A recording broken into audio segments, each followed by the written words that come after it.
you.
Nithyanandam Paramasukhadam Kevalam Jnanamurtim Dvandvatitam Gagana Sadrisham Tattvamasyaadilaksham Ekam Nityam Vimalamachalam Sarvadhi Sakshibhutam Bhavatitam Trigunarahitam Satgurum Tam Namami. Welcome to Nithyananda Yoga, where we transcend the limits of conventional practice and dive deep into the source of our being, drawing from the original source of yoga itself. Today, we're embarking on a journey of a simple 308 asanas, the Dvitiya Vinyasa Krama. But it's not just about contorting the body or mastering complex postures. It is about connecting in oneness with the cosmos. Your body will be like wax, moldable and pliable. Today, as we embark on this journey, shed the notion of limitations. Forget the boundaries imposed by your bone and flesh. Instead, recognize yourself as the very source material of the cosmos, the consciousness from where we all come from. With each movement, you will not just be stretching muscles. You will be reaching into the depths of your consciousness. Visualize yourself as a sculptor, crafting your form with intention and precision. Want to grow 4 inches taller by the end of this session? Believe it, for your body is a wax waiting to be molded. as per your intention. There is only one enemy towards this that we have built within each one of us. That is the parasites of negativity. Every muscle you have built in the moment of anger, of anxiety, of pain, of incompletion becomes the boundary of your consciousness. Today, we embark on a journey to detoxify ourselves, make us experience our original nature as divine. So, as we go through these 12 components, which is so unique to Nithyananda Yoga, from the original source, the Vedas and Agamas, remember, you are not bound by limitations. You are the creator of your reality. Embrace your true nature. Let us sculpt our beings into an epitome of strength, flexibility, and bliss. Welcome to a transformative experience like no other, Nithyananda Yoga. There are 12 different components that consist Nithyananda Yoga. One is the asanas, which we traditionally know of. The various body postures revealed by Paramashiva to align the physical geometry of our body, the physical geography of our body, to the cosmic geometry, the cosmic geography. As Paramashiva says, sthiram sukham asanam, that body posture which is steady, comfortable, because it's in its original nature of Paramashivatva. The second are the pranayamas, the various systematic breathing techniques that Paramashiva has revealed for each one of us, that connect us to the higher dimensions of the cosmos and increase the life energy within us. The fourth are the bandhas, the different internal locks of the body. The third are the mudras, the various hand gestures and body movements to seal that life energy within ourselves. The very word mudra means seals. You will be able to seal the space of oneness within you with Paramashiva. The fourth are the bandhas, the various internal locks of the body to awaken the Kundalini Shakti, our latent potential energy, and make us conducive for the ultimate experience. The fifth are the Karanas, the beautiful dance movements of the body, revealed by Paramashiva to put you in the space of ultimate bliss, and which engage all the different parts of your body. The next are the visualizations. As Swamiji says, the intention with which you move your body manifests as your reality. As you hold the visualization within you of the various gods and goddesses of KAILASA, of the various beings of this universe, you manifest the powers of those beings within you. The next are the japas, the various powerful energy vibrations of the cosmos that you will be subtly repeating in your throat center that will cause your very DNA to be bound to the cosmos, to your consciousness with the highest frequency possible. The next are the pramanas, the chanting of the sacred mantras, the original source scripture of Hinduism that reveal the science of Nithyananda Yoga, of yoga, because as Swamiji says, yoga has a source and it is Hinduism. These original verses will manifest the vision Paramashiva had when he created yoga in each and every one of us. There are weights, which is an optional component, helps us to enhance our experience of Nithyananda Yoga as revealed from the source scriptures of Hinduism. The next are the mandalas, the cosmic geometrical representation. The Shri Chakra, the Shri Yantra, which is the direct geometrical representation of the cosmos. When you keep that in front of you and gaze at it throughout your Nithyananda Yoga, your body will fluidly just align itself to the cosmos.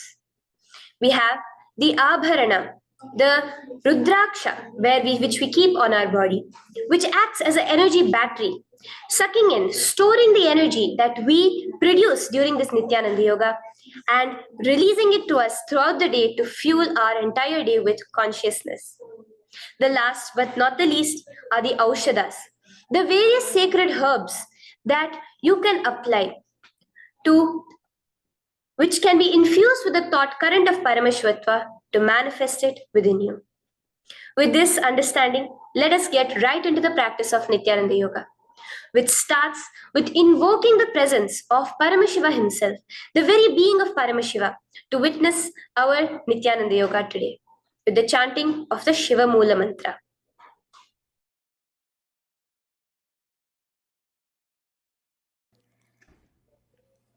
Let us now chant the Shiva Moola Mantra 11 times internally.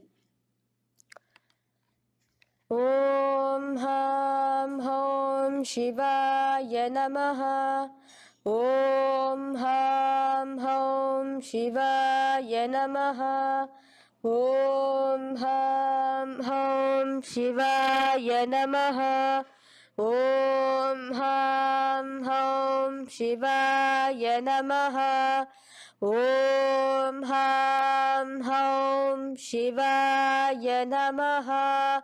Om Ham Hom Shivaya Namaha. Om Ham Hom Shivaya Namaha. Om Ham Hom Shivaya Namaha. Om Ham Hom Shivaya Namaha. Om Ham Hom Shivaya Namaha. Om Ham Hom Shivaya Namaha. The next step of this ritual of yoga, as Swamiji reveals, yoga is a ritual, a methodology to connect yourself with the divine. As every ritual in Hinduism goes, we cleanse the three elements of our body, of the world, and of the ultimate with the Tattvachamanam.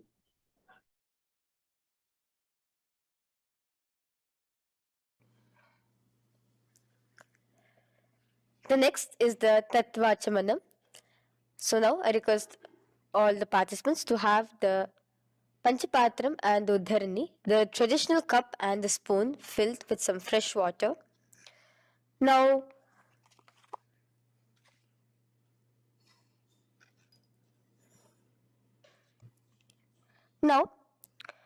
keeping your right hand in the shape of a cow's ear, the Gokarna Mudra, pour an Uddharani of water from the Panchapatram and chanting each of the following mantras internally, drink the water that flows through the base of the palm.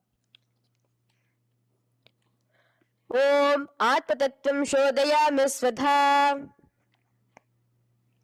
Om Vidyatattvam Shodayami Svadha. Om Shivatattvam Shodayami Svadha. Wash your right hand with water from the Panchapatram. Now, chanting the following mantra internally, wipe the upper and lower lips twice using the base of the right hand thumb, moving the hand from right to the left of the lips. Om Ham Hridayaya Namaha. Wash your right hand with water from the Panchapatram.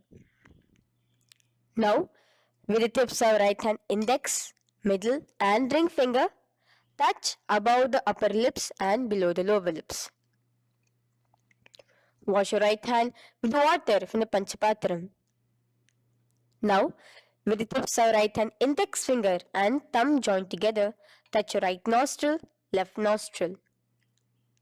With the tips of right hand ring finger and thumb joined together, touch your right eye, right ear, left ear. Wash your right hand with water from the Panchapatram.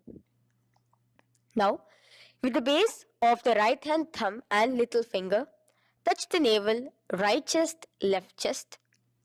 With the right hand, fingertips together, touch the top of the head, right shoulder, left shoulder, and your heart center.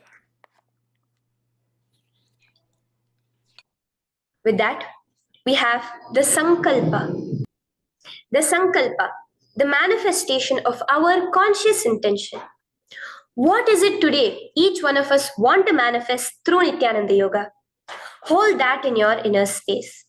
Through this conscious intention, which directly happens with the blessings, with the grace of the Supreme Pontiff of Hinduism, Bhagavan Shri Nithyananda Paramashivoham, you will just see your intention manifesting as reality.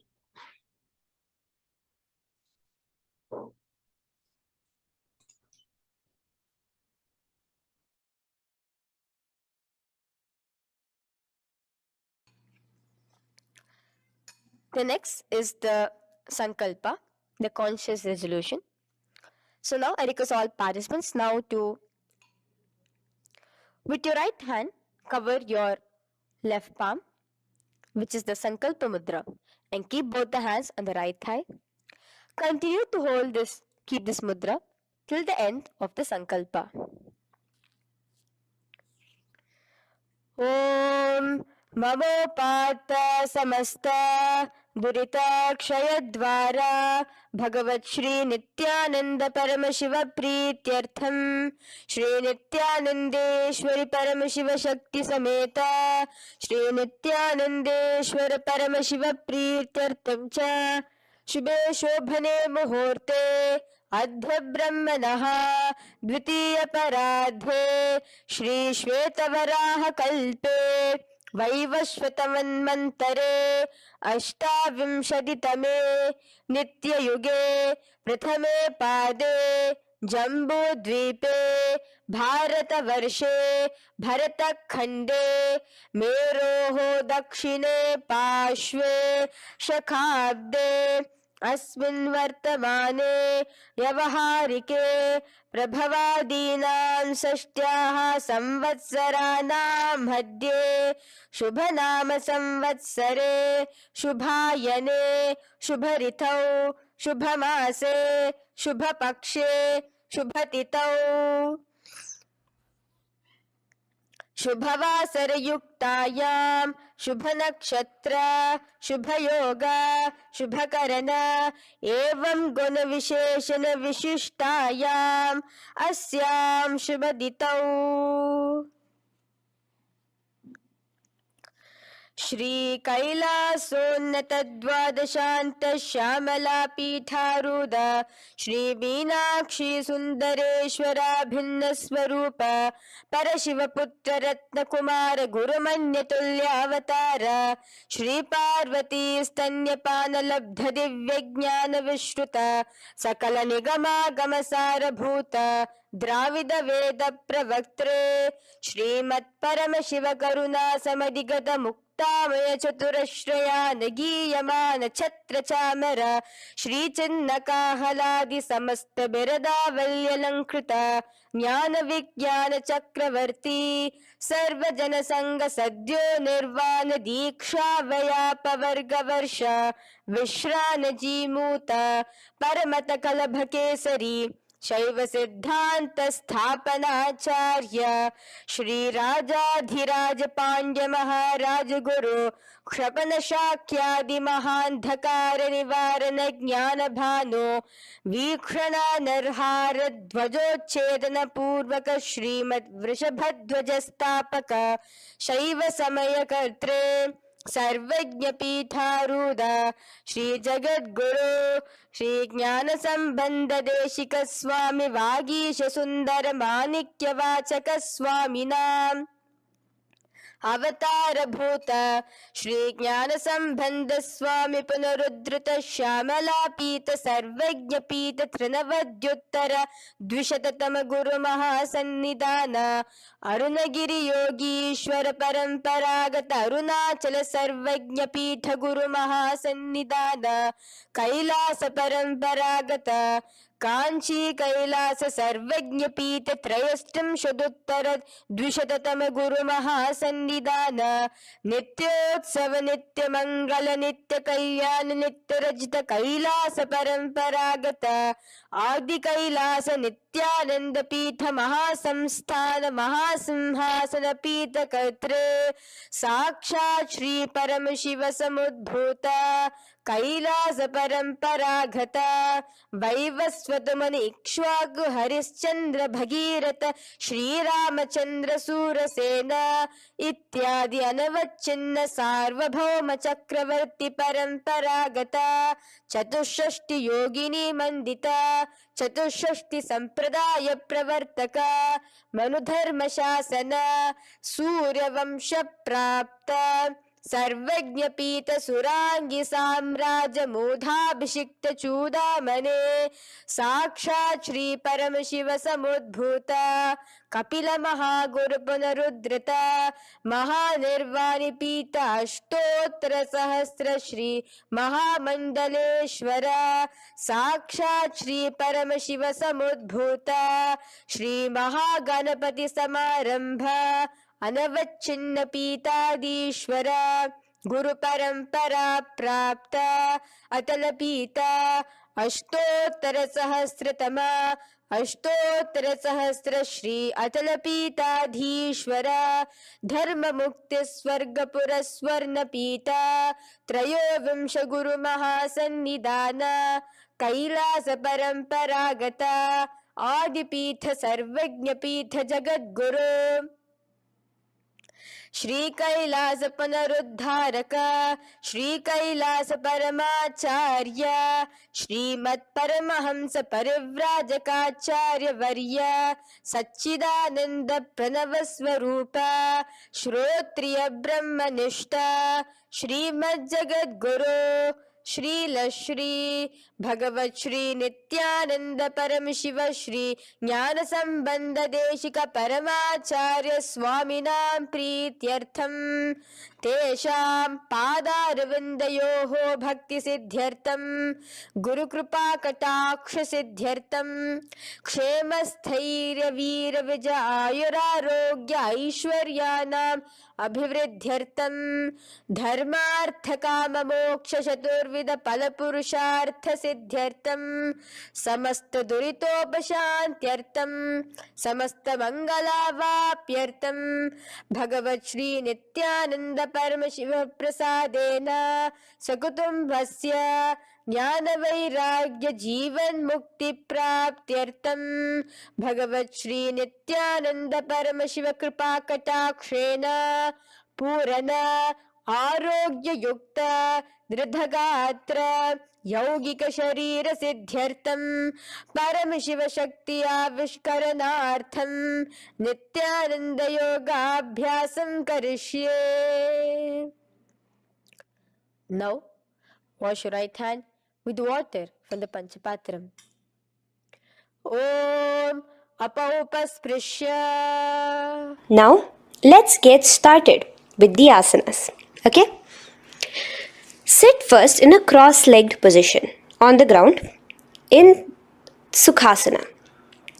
Bring your hands into the Bindu Mudra with your thumbs and index fingers touching each other. Place it on top of your knees. Here we have the Kumbhaka, the pranayama of Samana Kumbhaka. As you inhale and exhale, visualize flames licking up your spine. Do the bandhas, the locks, the Mahamudra Bandha, all three of the bandhas, where you are doing the Jalandhara Bandha, tucking in your chin to your chest, the Udyana Bandha, sucking in your stomach, and the Moola Bandha, clenching your perineum. For the first set of asanas, we have the japa Soham, which you'll be repeating in your throat center. As you do Sukhasana, visualize Lord Shiva in your inner space. The next asana is Parvatasana. Now, from the seated position, bring both your feet to the opposite thighs. Clasp your hands together in front of your heart center in the Anjali Mudra and raise it above your head. Keep your hands as straight as you can. Continue the Samana Kumbhaka and the Japa of Soham.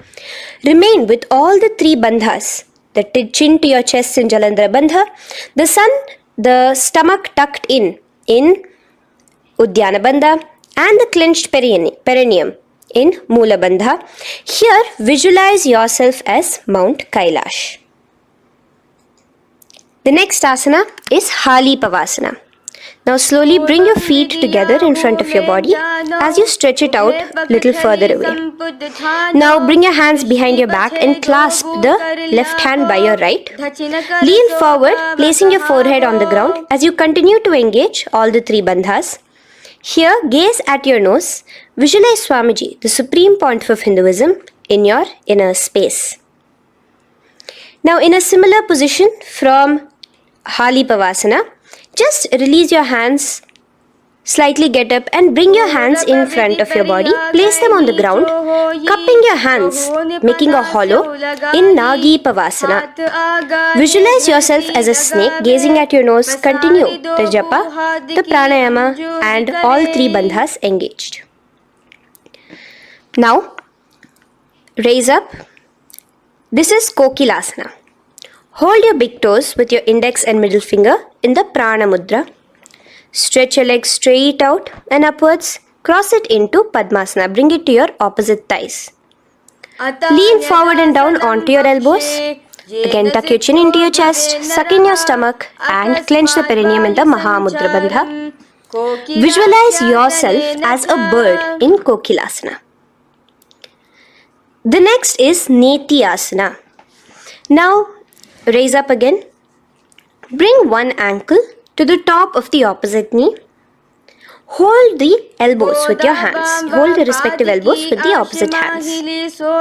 Again, engage all the three bandhas and rotate your arms in a circular motion. Keep the spine completely straight and gaze towards your nose. Visualize Swamiji, the Supreme Pontiff of Hinduism, in your inner space. Next is Gajasana. Press your hands onto the ground. You can bring your feet a little back as you raise yourself up, your hips up high. Lower your head and then chest, scooping your body forward again and again.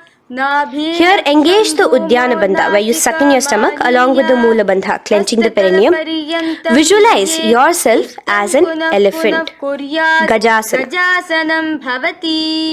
Now stop the movement slowly. In another dynamic asana, which is Rikshasana, you will start alternatively pressing the heel of one foot onto the ground while lifting the other heel up. Repeat this again and again. The next is Vaishyasana. Now slowly come to a standing position. Stand tall on the tips of just your big toes. Keep your head neck straight line. And bring the middle, index and ring fingers to your heart in the Hridaya Mudra. Continue engaging the Udyana Bandha. Visualize Swamiji in your inner space. Here we have a very interesting movement, which is the Karanas, the dance movements. So the first Karana is Urdhva Janu Karana, which literally means the raised knee. So now stand in the Aramandi position, which is your heels touching together, the toes facing outwards, almost at a 45-degree angle. Bend your knees low and keep both your hands at your chest, elbows parallel to the ground. Twist one knee towards the center of your body. Raise it up, back across the body back to the original position. Simultaneously with the leg movement, follow it with your respective hand, up and across the body. Repeat this alternatively on both sides. Now, in Balalingasana, come back to a standing position straight and interlace your fingers from outside in. This is the Sarva Vashankari Mudra. Hold on to your knee, pulling it up towards your chest. Pull it tight. Continue to keep your spine straight. Engage all the three bandhas, the Jalandhara Bandha, the Udyana Bandha and the Mula Bandha. As you are holding your knee, visualize yourself holding, caressing a baby. Balalingasana. The next asana is Pada Pidanasana. Now the same foot which is raised, clasp it with your hands and pull it behind towards your body, holding it with both your hands. Again, engage all the three bandhas, standing tall. Visualize Swamiji, the Supreme Pontiff of Hinduism, in your inner space.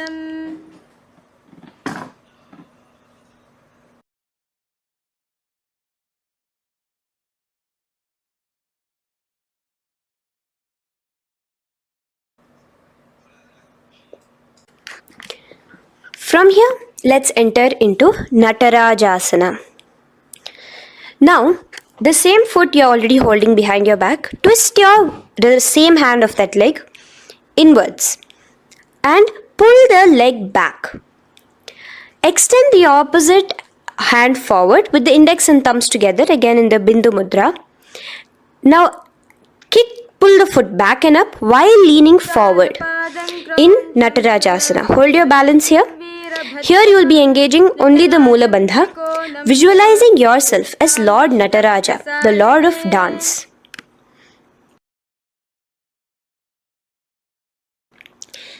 Now again let's repeat Balalingasana on the other side with the other leg. Pull it up towards your chest with the hands in the Sarva Vashankari Mudra. Engage all the three bandhas as you visualize yourself holding and caressing a baby. Now pull your foot back into Padapidanasana on the other side. Remain with all the three bandhas engaged. Visualize Swamiji in your inner space. And lean forward. Now hands stretched in the Bindu Mudra into Natarajasana. Balance there as you visualize yourself as Lord Nataraja.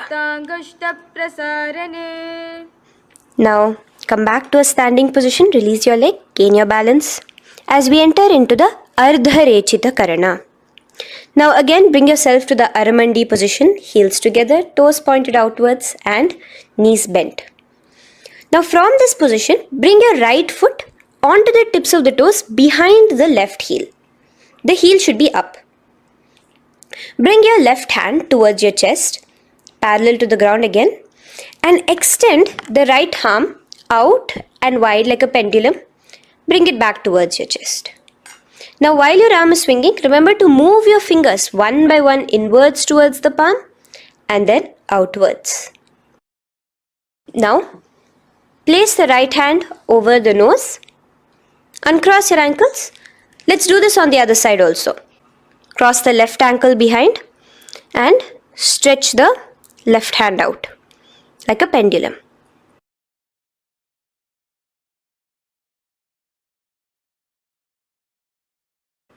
Bring it to your nose. Uncross the ankles. Now let us enter into the skeleton dance. It's a very powerful meditation. It cleanses the muscle memory. Any patterns which are there within your muscle memory can be completely wiped out through this skeleton dance.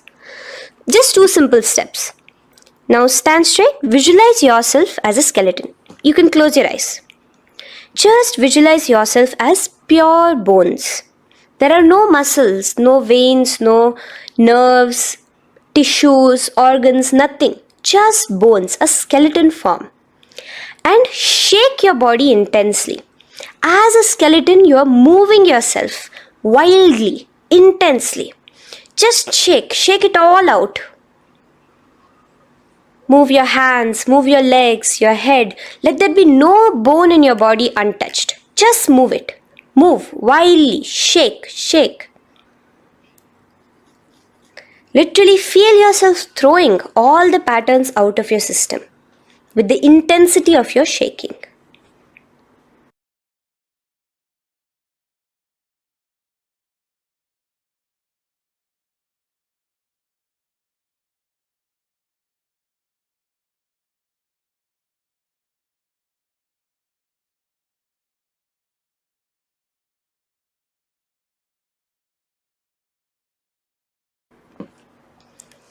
Now slowly calm down.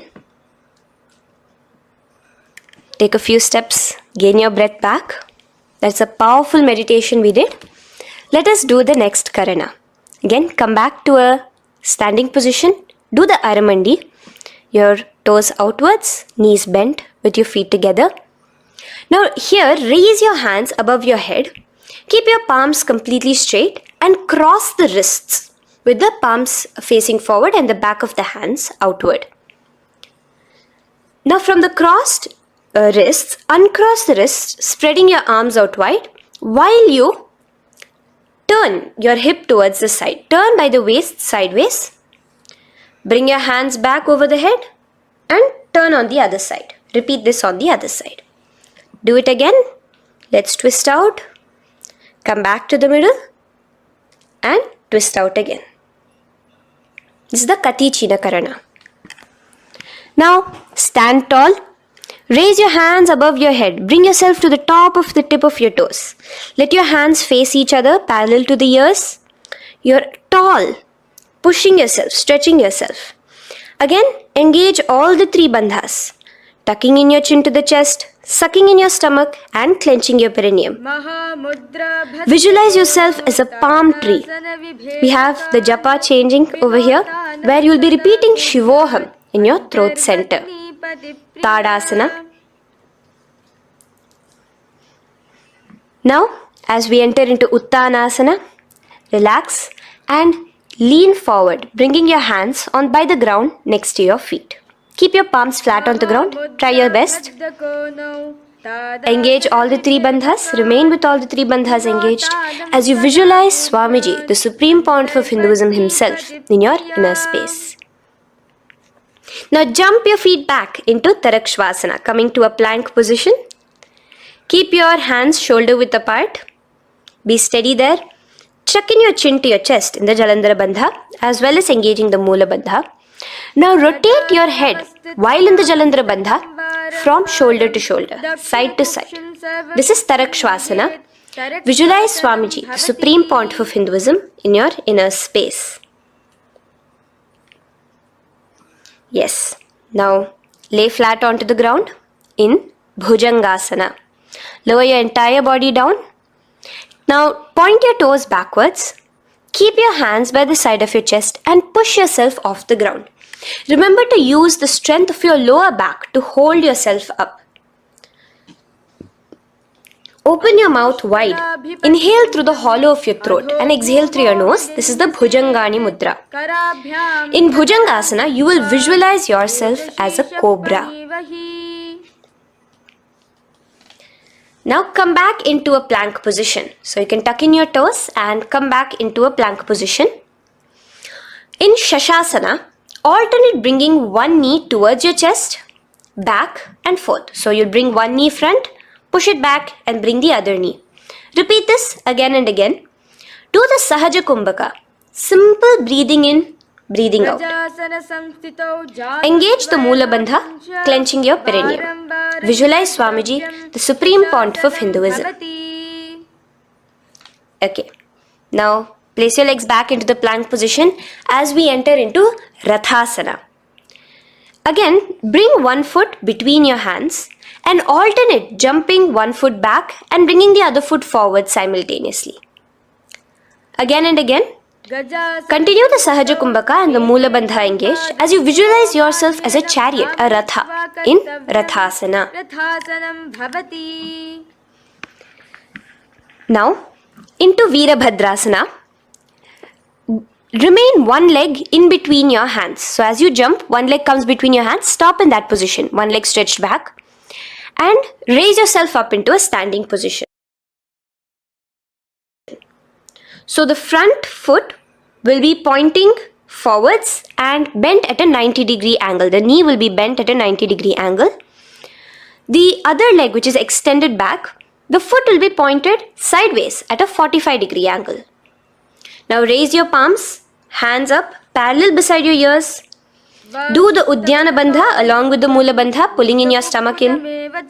Gaze towards your third eye as you visualize yourself as Lord Veerabhadra. Now relax down, switch your legs around and let us do Veerabhadrasana on the other side. Stretch your hands up, gaze towards your third eye, suck in your stomach in the Uddiyana Bandha and visualize yourself as Lord Veerabhadra. Okay, bring your feet together now. Let us move into Vrikshasana.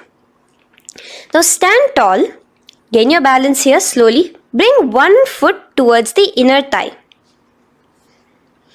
Bring your palms together, raise them up above your head in the Anjali Mudra. Keep your elbows as straight as you can. Again, continue the Uddiyana Bandha, sucking in your stomach. Gaze forward, hold your balance, visualize yourself as a tree, the stability of a tree in Vrikshasana. Now, slowly bring your hands down. Now the foot which is in your inner thigh, bring it towards the opposite, to the root of the opposite thigh. Bring your hands in the Namaskar Mudra in front of your heart center together and visualize yourself here as Lord Garuda. Just engaging the Moola Bandha alone here. This is Garudasana. Now let us repeat Vrikshasana on the other side. Slowly put your foot down. Bring the other foot to the inner thigh. Raise your hands above your head. Suck in your stomach in the Uddiyana Bandha and visualize yourself as a tree. Let's repeat Garudasana on the other side. Slowly bring the foot to the opposite thigh and lower your hands to be in front of your heart center. Release the Uddiyana Bandha, just engaging the Moola Bandha, clenching your perineum. Visualize yourself as Lord Garuda, the eagle vehicle of Lord Mahavishnu. Okay, bring both your feet to the ground now and spread them far apart from each other. Now keep one leg toes pointing forward and the other set of toes pointing sideways. Straighten your arms out parallel towards the ground. Bring your front arm down towards the front foot, beside your foot, while the other arm extends towards the sky. Visualize yourself as a triangle in Trikonasana. Now raise up and let's repeat Trikonasana on the other side. Switch the position of your legs around and go forward. The other arm raised towards the sky. Visualize yourself as a triangle. Now come back to a standing position. Bring your feet together. We are having another Karana, the Nikuttaka Karana. Bring yourself to the Aramandi position. Feet together, knees out wide. Here now bring your hands towards your chest, but keep both your palms parallel towards each other. Bring your right foot onto the toes with the heels up. And simultaneously bringing the right hand towards the top. Now drop the right foot, simultaneously lifting the left foot onto the toes and switch the hands position. Now the left hand is on the top and the right hand is on the bottom. Repeat and let us do this repeatedly. Okay, relax now, come back to a straight position and sit down onto your toes. Sit on your heels with your toes on the ground, knees raised up off the ground, together in front of you in Angushtasana. Bring your hands together in the Namaskara Mudra in front of your heart center. We have a very interesting pranayama over here, which is the Bhramari Kumbhaka, where you will be subtly buzzing like a bee as you do this asana. The japa we will be entering into is Sadashivoham. In Angushtasana, engage the Moola Bandha as you visualize Swamiji, the Supreme Pontiff of Hinduism, in your inner space. Now in the same position, slowly bring your hands to the ground. Balance yourself as you stretch one foot forward, sitting on the heel of one foot and the other foot stretched forward, toes pointed upwards. Bring your hands to the Vara Mudra, just the tips of the finger on the ground while the palm faces forward, both your hands. Continue to engage the Moola Bandha, clenching the perineum as you visualize Swamiji, the Supreme Pontiff of Hinduism, in your inner space. Now, stretch, the leg is stretched forward, right? Stretch the same hand, the respective hand forward and clasp onto the big toe of that foot in the Prana Mudra with your index and middle fingers. The other hand, bring it to the back of the respective heel in Vidhunanasana as you visualize Swamiji in your inner space. Okay, bring your 2 feet back together as we repeat Saurasana on the other side. Stretch your left leg forward now. Palms in the Vara Mudra on the ground. Visualize Swamiji in your inner space. And lean forward into Vidhunanasana on the other leg. Clasp your toes.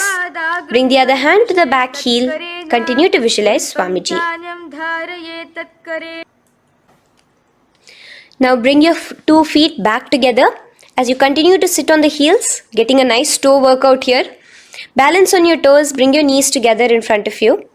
Now place your palms on top of the respective knees with the hands facing upwards, the palms facing upwards. Leave a slight gap between your palms and knees. As you gaze forward, engage the Jalandhara Bandha, tucking in your chin to your chest and look between the gap between your hands. Brahma Jurankushasana. The next is Kapilasana. Now spread your knees wide and place them onto the ground. Keep your hands on the respective knees. Pull your stomach in and up in the Udyana Bandha. Gaze towards your nose as you visualize yourself as Maha Kapila Muni, the first man that ever started thinking. In the same position, just release that Udyana Bandha. Release the lock of the stomach, but continue to clench your perineum in Mula Bandha as you switch your gaze to your third eye. So from your nose, switch your gaze to the third eye. Visualize Swamiji, the Supreme Pontiff of Hinduism, in your inner space. Bhadra Gorakshasana. Next is Suryasana. Now, your toes are tucked. Just lift your knees off the ground, wide apart. Bring your hands together in the Padma Mudra with the little fingers and thumbs joined together. Engage the Udyana Bandha, suck in your stomach and raise your hands up tall above your head. Slightly lean back as you look towards the gap between your hands. Visualize Lord Surya in your inner space. Now relax, slowly bring your hands to the ground. Sit on top of your heels, the toes flat. Here, keep your hands on top of your knees and lift your tongue up against the roof of your mouth in the Manduki Mudra. Do the Sahaja Kumbhaka, simple breathing in and out. Engage the Mula Bandha, clenching your perineum. With the Japa Sadashivoham, repeating in your inner space, here you will visualize yourself as a frog in Mandukasana. Your tongue pressed against the upper palate. Is your frog-like tongue catching the nectar of immortality dripping from your Sahasrara Chakra? Gaze towards your third eye in Mandukasana. Now from here itself, moving into Uttana Mandukasana. Just bring your hands to the opposite shoulders, remaining in the same seated position. Continue with the Udyana Bandha engaged, gazing at your third eye. The Manduki Mudra, tongue pressed against the top of your palate, visualizing yourself as a frog in Uttana Mandukasana. Slowly bring your hands out from behind your back. Now slightly raise up and cross your ankles behind you. Sit on top of your crossed ankles. Keep your knees wide and your fingers spread on the top of your knees, both your hands. Open your mouth wide and stick out your tongue, exhaling forcefully. Gaze at the tip of your nose. Repeat this several times because you are visualizing yourself as a lion in Simhasana. The next asana is Bhadrasana. Now you can release yourself and uncross your ankles. Just keep your toes crossed behind you. Again, sit on top of your heels, keeping your knees wide apart. Cross your hands behind your back, hold on to the big toes in the Prana Mudra with your index and middle fingers. Apply the Jalandhara Bandha, tuck in your chin to your chest along with the Mula Bandha, sucking in your perineum. As you gaze towards your nose, here, resume the Brahmari Kumbhaka, buzzing like a bee subtly in your inner space as you visualize Swamiji, the Supreme Pontiff of Hinduism, in your inner space. Now, bring your hands out from behind you. As you bring yourself to a squatting position. Keep your feet flat onto the ground as close together as possible, but your knees opened wide. Bring your body in between your knees, your torso in between your knees, and take your arms in and around your knees towards the back, clasping your fingers, interlacing your fingers behind you in the Parashu Mudra. Gaze towards your nose. Visualize yourself as a crow in Kakabhusandhi Asana. The next asana is Kani Pavasana. Unclasp your hands and place them flat onto the floor. Keep them shoulder width apart for good balance. Now, slowly bring your knees to the back of your arms, above the elbows. Lean your chin forward and down. Keep your gaze steady as you lift your feet off the ground. In Kani Pavasana, visualize Swamiji, the Supreme Pontiff of Hinduism, in your inner space. Now in the same position, slowly lower your head to the ground and stretch your legs up high, forming a tripod between your two hands and your head in Kapali Asana.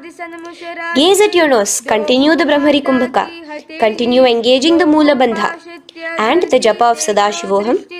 Visualize Swamiji in your inner space. The next asana is Parshva Mayurasana. Slowly bring your feet down. Yes, relax. And now squat on your toes with your knees together and twist your body. Place both the hands to one side of your knees. Now bring one of your elbows to the knee and the other of your elbows towards the hip. Lean onto your arms, balance, extending your legs out to the side. Gaze towards your third eye, visualizing yourself as a peacock. In Parshva Mayurasana, as you do the pranayama, the Rechaka Kumbhaka, let your exhalations be prolonged and your inhalations be slightly shorter. Now relax, bring your feet to the ground and bring your body to the other side of your knees. As you repeat Parshva Mayurasana on the other side, lean forward, stretch your legs, gaze at your third eye, visualize yourself as a peacock. Now let's do Bhairaganathasana. Now come again to a plank position, place your hands down, stretch your legs back and bring one foot around your shoulder to be placed in between both your palms. Gaze at your third eye, just engage the Moola Bandha, clenching your perineum. Here this is Bhairaganathasana. Visualize yourself as Lord Kala Bhairava. Slowly bring your foot out and bring the other foot in between your palms, remaining in the plank position. Continue to visualize yourself as Lord Kala Bhairava in Bhairaganathasana on the other side. The next asana is Unmukha Pithasana. Now from the same plank position, bring your forearms onto the ground. Be steady as you walk your feet closer towards yourself, forming like a slight mountain. In Unmukha Pithasana, gaze at your third eye. Continue the Rechaka Kumbhaka. Visualize Swamiji in your inner space. The next asana is Vashishthasana. Now, just raise yourself onto one of your hands. So, release your forearms off the ground and raise yourself onto your right arm. And keep your body completely parallel to the ground as you raise your left arm straight above your head. Visualize yourself as Rishi Vashishta as you do the Vashishthasana. Gaze towards the hand on the top. Now slowly bring that hand down. As you switch the hands, bringing your right hand up towards the sky. Balance there, completely straight on your toes. As you visualize yourself as Rishi Vashishta, the Guru of Bhagavan Sri Rama. Now, bring your feet forward into Anjani Asana. So here you will be sitting on your hips with your legs pointed forward. And sit on top of your hands. So keep your palms facing upwards and sit on both your palms as you tuck your elbows into your body. Do the Rechaka Kumbhaka, continue the Rechaka Kumbhaka. Engage the Jalandhara Bandha, tucking in your chin to your chest, gaze at your nose, visualize yourself as Lord Hanuman in Anjani Asana. Now, slowly release your hands from under your body. As you lean forward into Paschimottanasana, clasp your respective toes with your index and middle finger. Lean forward and down, bring your elbows to the ground, your forehead towards your knees. Engage all the three bandhas, the Mahamudra Bandha. As you visualize Swamiji, the Supreme Pontiff of Hinduism in your inner space, with a new japa, Sadashivoham, starting here.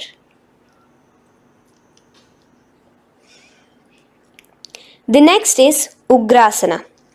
Now, you can raise up and clasp your hands behind your neck in the Parashumudra. Interlace both your fingers. Lean forward and down, bringing your forehead to your knees and your elbows onto the ground. Again, engage all the three bandhas in the Mahamudra Bandha as you visualize Devi Kali in your inner space in Ugrasana. The next is Marichi Asana. So raise up and keep one leg pointed forward while you bring the other leg towards the groin, the knee pointed upwards. Place the foot flat on the ground. Now lean forward. Bring both your hands, wrap your arms around the raised knee, clasping your hands behind the back together. Bring your chest to the thigh with your head towards the knee. Here engage just the Moola Bandha, sucking in your perineum. As you visualize yourself as Rishi Marichi in Marichi Asana. The next asana is Mahamudrasana. Now slowly raise up and the raised knee, let it rest by your side with your leg towards the inner thigh of the opposite leg. Now again reach down, hold your foot, bring your elbows to the ground, your forehead to your knees. Engage all the three bandhas in the Mahamudra Bandha. Gaze at your nose, visualize Swamiji himself in your inner space. Raise up. Let's repeat Marichi Asana on the other side. Bring the other foot straight while the other foot comes into the groin. Knee up. Lean forward, clasping your hands behind your back. Visualize yourself as Sage Marichi. Now from here, raise up, engage all the three bandhas. As you let your knee fall to the side, lean forward, clasping the foot. Gaze at your nose. Visualize Swamiji in your inner space in Mahamudrasana on the other side. Now, bring yourself to a seated position. Sit and bring the soles of your feet together. Bend your knees and keep your heels as close towards you as possible. While try to touch your knees to the ground. Clasp your feet together with both your hands. Maintain a straight spine. Gaze towards your nose in Bhadrasana 2. Visualize Swamiji, the Supreme Pontiff of Hinduism, in your inner space. The next asana is Gwali Pavasana. Now, keeping your feet together, just bring your hands towards the respective knees. Just lightly place them there.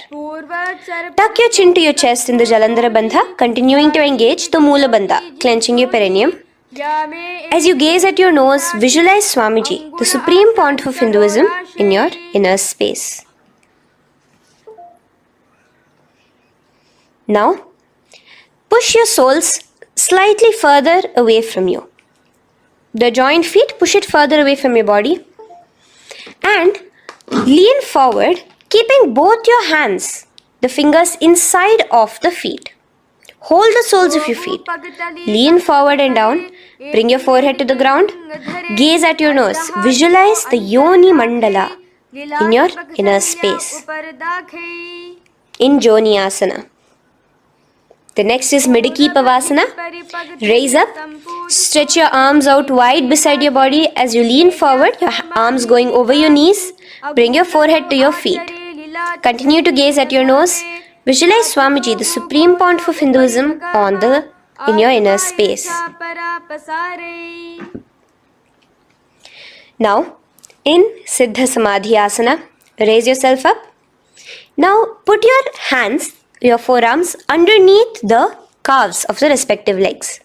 Let your palms face up towards the sky as you bring your head down to your feet.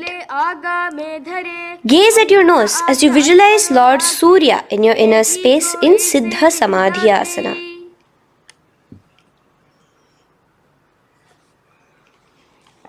The next asana is Chiniki Pavasana.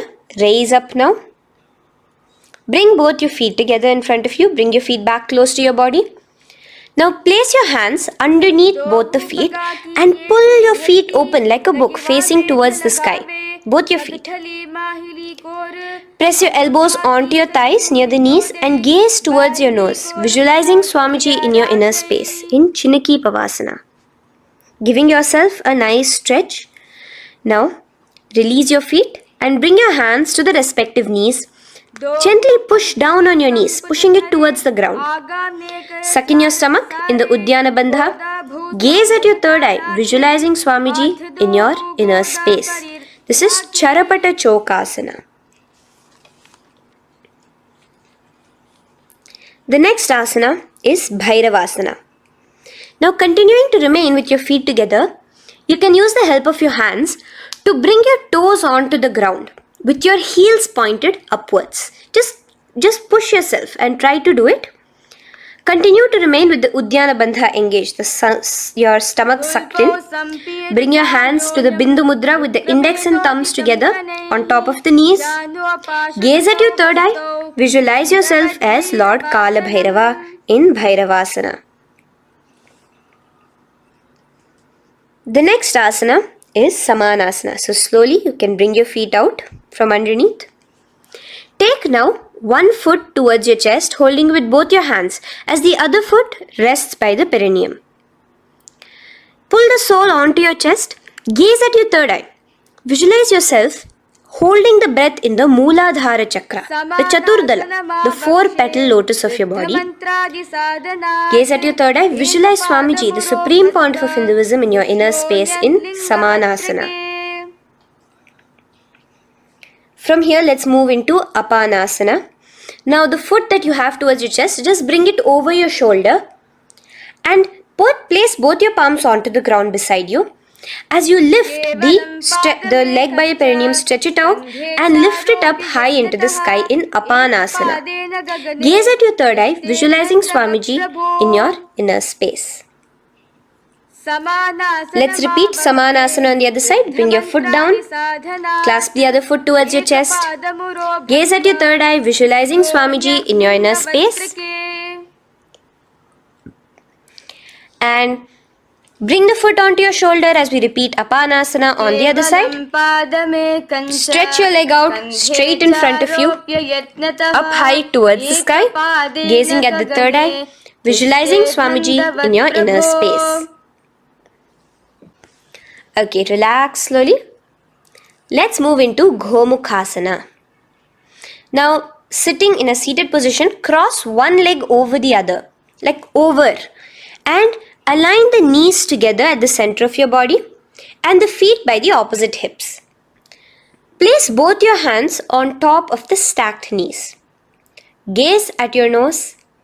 Here we have a beautiful pranayama, very cooling pranayama, which is the Sheetkari pranayama, where you will be inhaling through your clenched teeth with your tongue pressed against behind your teeth and exhaling through your nose, creating a hissing sound. The japa will be for the next sequence of asanas. Om Nithyanandoham. Visualize the face of a cow in Gomukhasana. Now keep your knees crossed.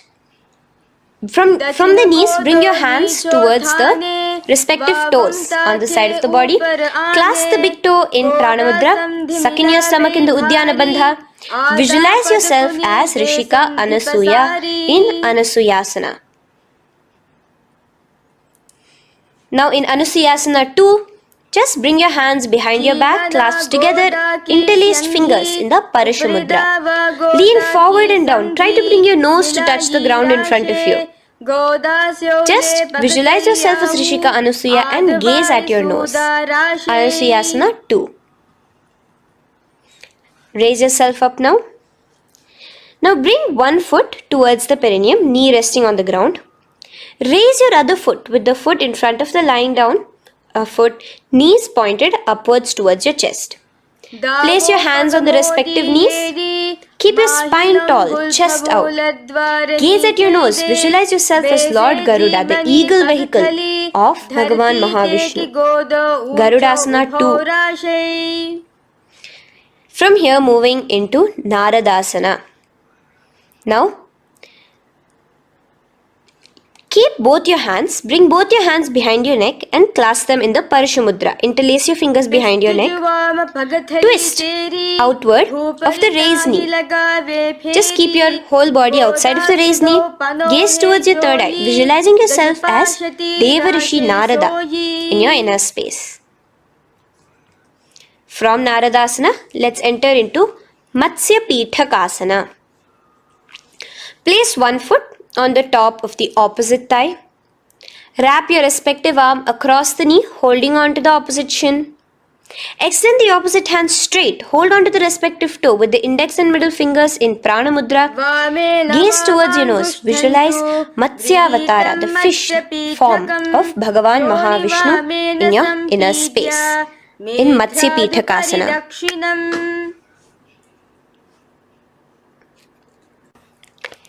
From there, let's repeat asana and the rest of the asanas on the other side too. So slowly you can cross your knees over to the other side in Gomukhasana. Keep your hands on the top of your knees. Gaze at your nose as you visualize the face of a cow in Gomukhasana. Continuing into Anusuyasana on the other side, bring your hands to your toes. Suck in your stomach in the Uddiyana Bandha. Gaze at your nose, visualize yourself as Rishika Anasuya.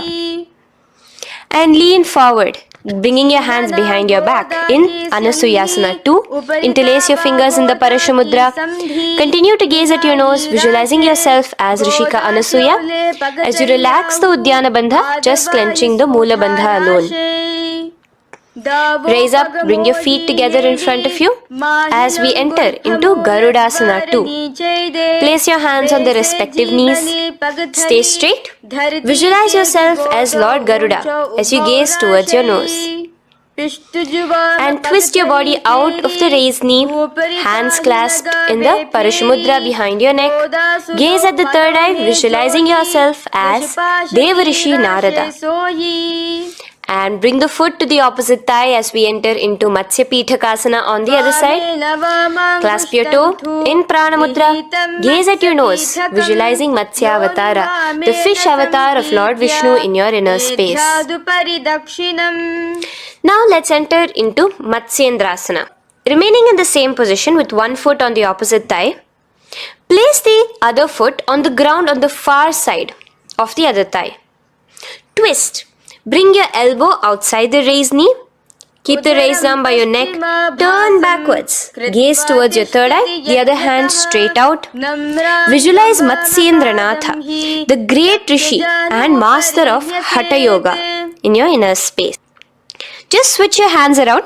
Straighten the hand that was originally bent and bend the other hand towards your neck. As we enter into Kubhasana, visualize yourself as a camel. Continue to gaze at your third eye. Now, straighten out both your hands straight out in the same position. Continue to gaze at your third eye, visualizing Matsyendranatha, the master of Hatha Yoga in your inner space. Now slowly take your foot off from the thigh. As we enter into Matsyendrasana on the other side, bring the other foot to the thigh. Place the other foot on the far side.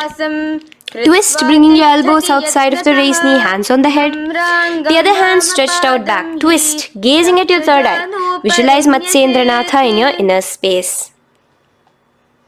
Switch the hands around as we enter into Kubhasana on the other side. Remember to visualize yourself as a camel. Now stretch both your hands out in Matsyendrasana 2 on the other side.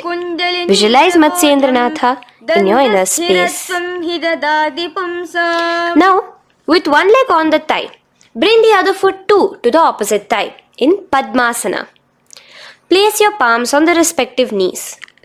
Engage all the three bandhas in the Mahamudra Bandha, tucking your chin to your chest, sucking in your stomach and clenching your perineum.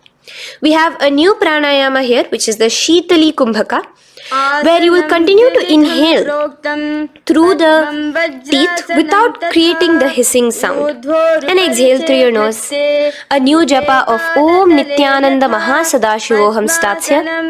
Gaze at your nose in Padmasana, visualizing yourself as Bhagavan Paramashiva.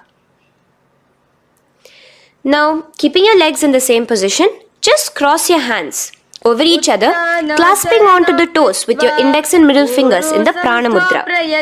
Gaze at your nose, visualize yourself as Devi Parvati, the consort of Lord Paramashiva in Padmasana 2. Now, uncross your hands. Take your hands and insert it into the gap between your thighs and your calves. Put both your hands within and pull it out on the other side.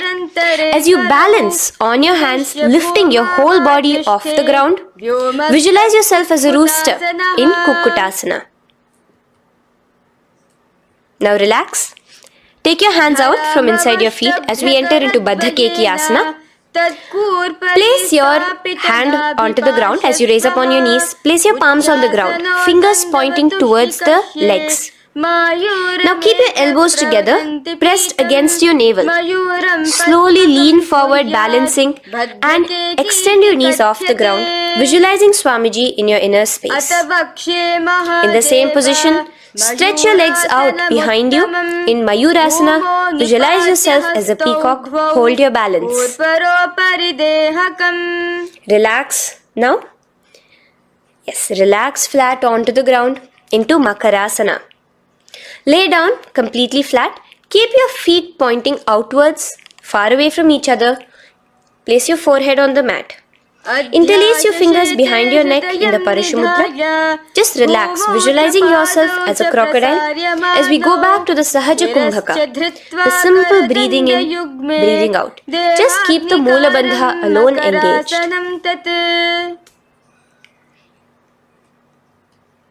The next asana is Shalabhasana. Now lay on your stomach and place your hands on the ground beside the chest. From the laying position, raise your legs up. Use your core strength to bring your thighs off the ground. Visualizing yourself as a locust in Shalabhasana. Relax your feet down and bring your hands to your feet, pulling your feet down towards the ground beside your hips. In Ushtrasana, visualize yourself as a camel.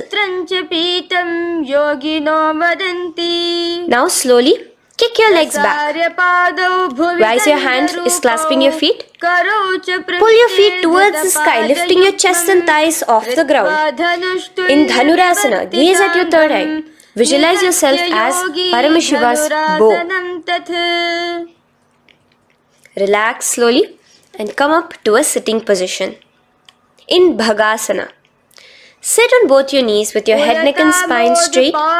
Clench your perineum in the Moola Bandha. Place your hands on top of your knees. Gaze towards your third eye, visualizing Swamiji, the Supreme Pontiff of Hinduism, in your inner space. From here we enter into Gohyasana. We have a couple of headstand postures here, so get yourself ready. Now place your forearms on the ground with your fingers interlocked. Ensure your elbows are at shoulder width for the best balance. Place the top of your head on the ground, holding your head with your hands. Slowly walk your toes forward until your hips are in a straight line with your shoulders, and just kick your feet up slightly. Make sure not to lose your balance. Keep your chest, toes pointed upwards. Gaze to your nose, visualizing Swamiji in your inner space. From here, stretch your legs out into Shirasasana, continuing to hold the balance there as you continue to gaze at your nose, visualizing Swamiji in your inner space. Bring your feet to the ground, relax slowly. The next asana is Podhyasana. So come to a seated position. Bring your hands behind your calves, stretching your legs up and your forehead to your knees. Visualize Swamiji in your inner space. Here we have a new Kumbhaka, which is the Bhastrika Kumbhaka, where you will be exhaling forcefully, making the sound of a bellows. Podhyasana. The japa for this next series is Om Nithyananda Paramashivoham, the Mahavakya. Relax yourself. Continuing to remain balanced with your legs up, just bring your hands to the opposite shoulders. In Parighasana, visualize yourself as a mace as you gaze towards your third eye. Now relax. Keep your elbows and palms onto the ground as your legs are raised. Visualize yourself as a boat in Naukasana. Continuing to gaze towards your third eye, remember to continue the Bhastrika Kumbhaka. Forceful exhalation. Now, continuing to keep your balance, just bring your hands to your feet and scoop your hands underneath the heels, pull it towards the chest. Keep your spine upright, gaze towards your nose. Visualize yourself as Lord Rudra in Rudrasana, the most ferocious form of Paramashiva. Now lay on your back. So you can remove your hands from underneath your feet and lay on your back. With your feet flat on the ground, knees pointed upwards. Now place your palms down. Just let your fingers touch the back of your heel. Do not clasp your feet. Lift your hips up. Lift your hips up high, pressing the feet onto the ground. Chin tucked to the chest in the Jalandhara Bandha automatically. Gaze at your nose, visualizing Swamiji in Unmukha Pithasana 2. Now lay onto the ground in Shavasana. Just lay completely flat with your palms facing upwards by the side of your body. Just unclutch from any movement happening within you. Visualize your body is dead. The Supreme Pontiff of Hinduism, Swamiji, is just liberating you. Just let your awareness, your energy completely pervade your body in the Shakti Chalan Mudra as you continue to vibrate with the Mahavakya.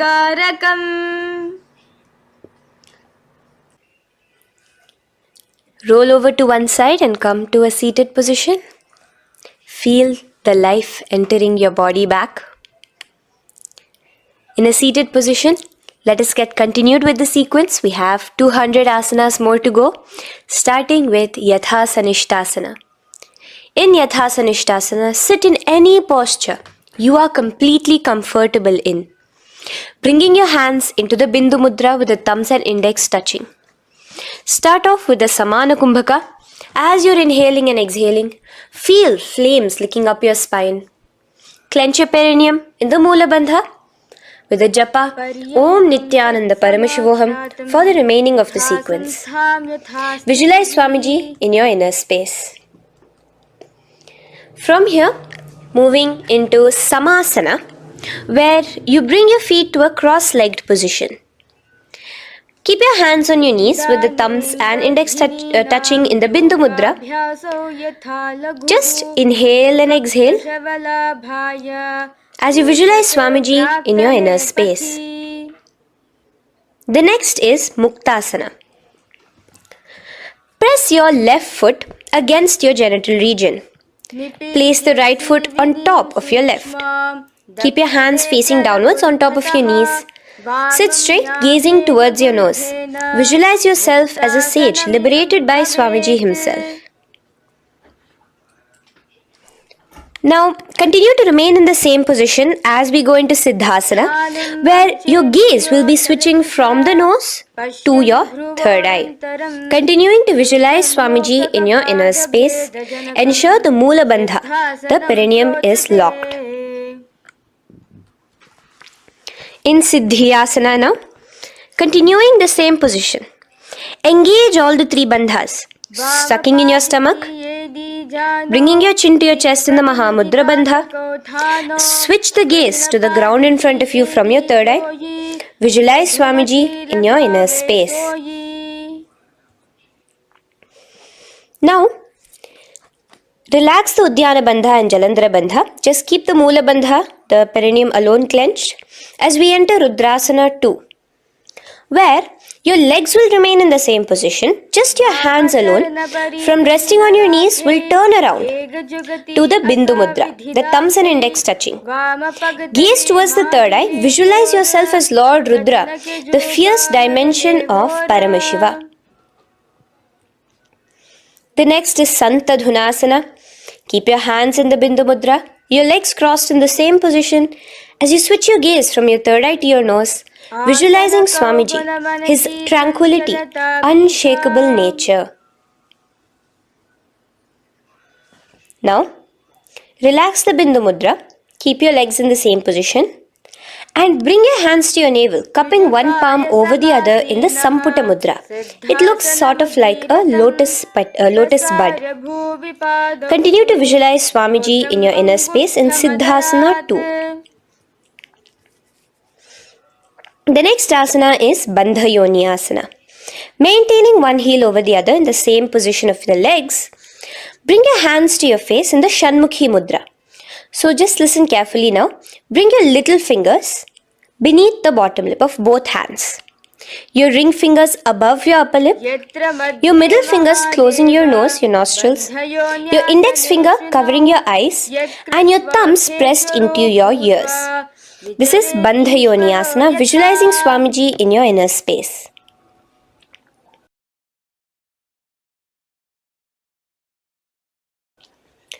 The next asana is Veera Asana. Now, you can remove your hands from your face and bring one foot onto the opposite thigh, and the other foot underneath the thigh.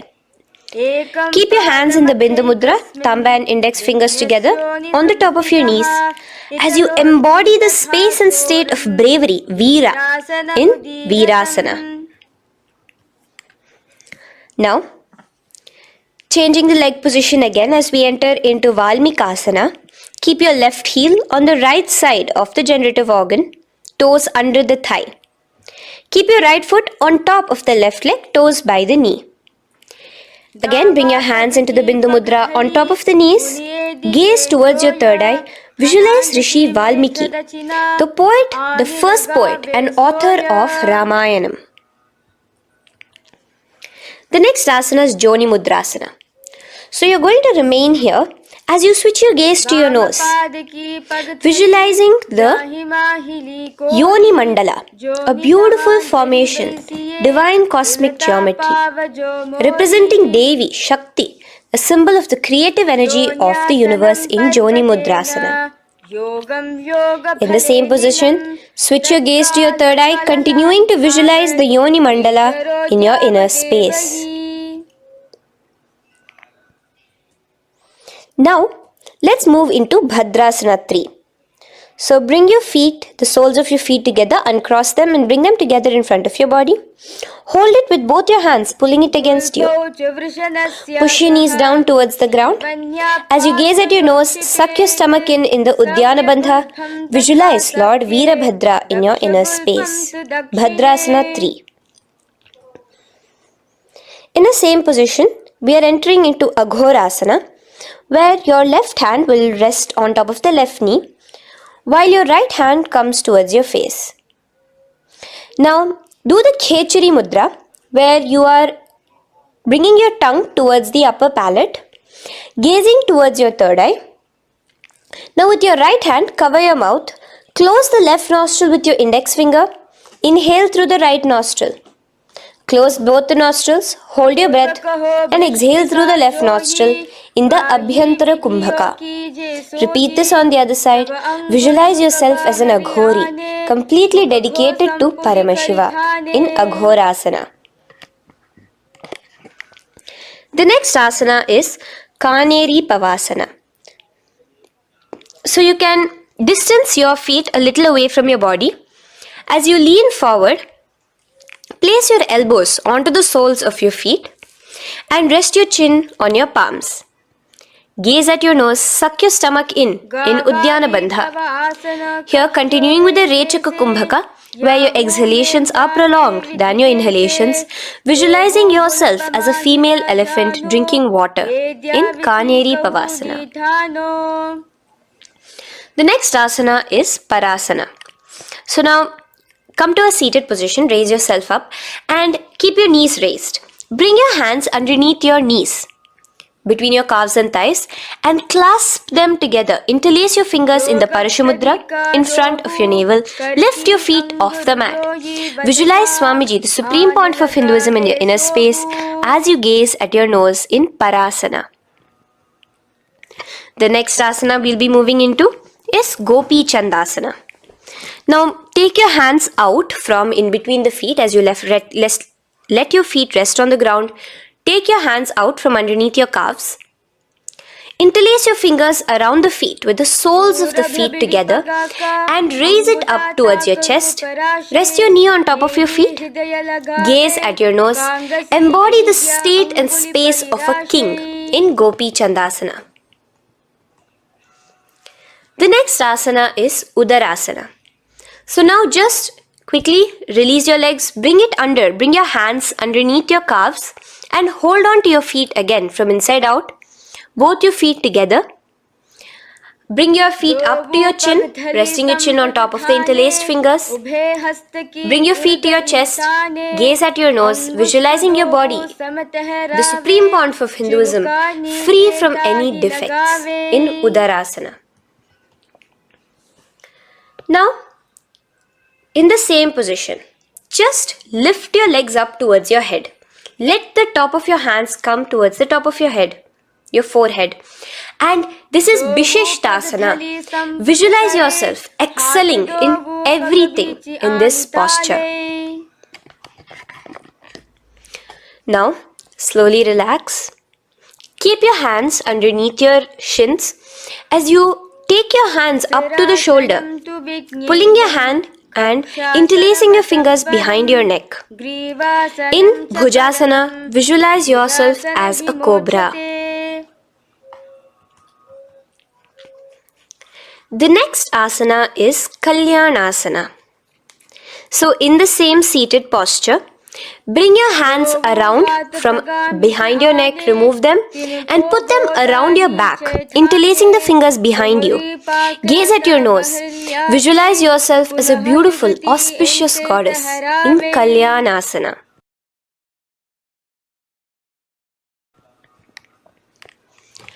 The next posture is Sankatasana. So now, uncross your hands from behind you. Release yourself completely onto the ground. Place your left knee on the mat and the left foot flat. Sit on top of your left foot, knee pointed forward.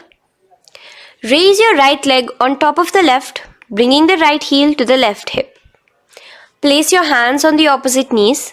Here, do the Ujjayi Pranayama. As you inhale and exhale, make the sound of an ocean. Visualize yourself as a swan, a beautiful swan in Sankatasana. The next is Dhenukasana. Just in the same position, slide your left heel to the left hip. Keep your right knee on top of the left. Place both your hands on your right thigh. Visualize a cow in your inner space as you suck your stomach in the Uddiyana Bandha, Dhenukasana. Now slowly uncross your legs as we move into Machendrasana. Place the right foot on the left thigh, the left foot on the right knee. Bring your left hand behind your back, hold the right thigh. Twist a little bit. Place your right hand on your left thigh. Twist your body, gaze towards your third eye, visualizing Swamiji in your inner space. The next asana, Machendrasana 2, just untwist your body. As you clasp the respective toes of both your feet with your hands, lean forward and down, bringing your forehead to the ground in front of your feet. Visualize Swamiji, the Supreme Pontiff of Hinduism, in your inner space. Raise up now. Keep your legs in the same position. We have the Guru Asana. Interlace your fingers together and place it over the topmost knee. Suck in your stomach in the Uddiyana Bandha, clench your perineum in the Moola Bandha, tuck your chin to your chest in the Jalandhara Bandha. As you engage all three bandhas, visualize Swamiji in your inner space. Let us now repeat Sankatasana on the other side. So, you can release your hands, your legs as you cross the other leg over. Visualizing yourself as a swan, remember to put your hands on the opposite knees. The next asana, Dhenukasana, repeating it on the other side. Slide your leg out, bring both your hands to the topmost knee. Suck your stomach in the Uddiyana Bandha. Visualize a cow in your inner space. Machendrasana again, repeating it on the other side. Bring your legs to the cross-leg position. Twist your body around as you gaze at your third eye, visualizing Swamiji in your inner space. Untwist as we enter into Machendrasana 2 on the other side. Hold on to your feet, bring your forehead to the ground, continuing to visualize Swamiji in your inner space. Slowly raise up and let us do Guru Asana on the other side. Engage all the three bandhas in the Mahamudra Bandha. Interlace your fingers, place it on top of your knee. Continue to visualize Swamiji, the Supreme Pontiff of Hinduism, as we do Guru Asana. Now, slowly uncross your feet and place them flat on the ground, knees towards the chest in Pashasana. Keep your hands holding the opposite knees, thighs together, And keep your spine completely erect.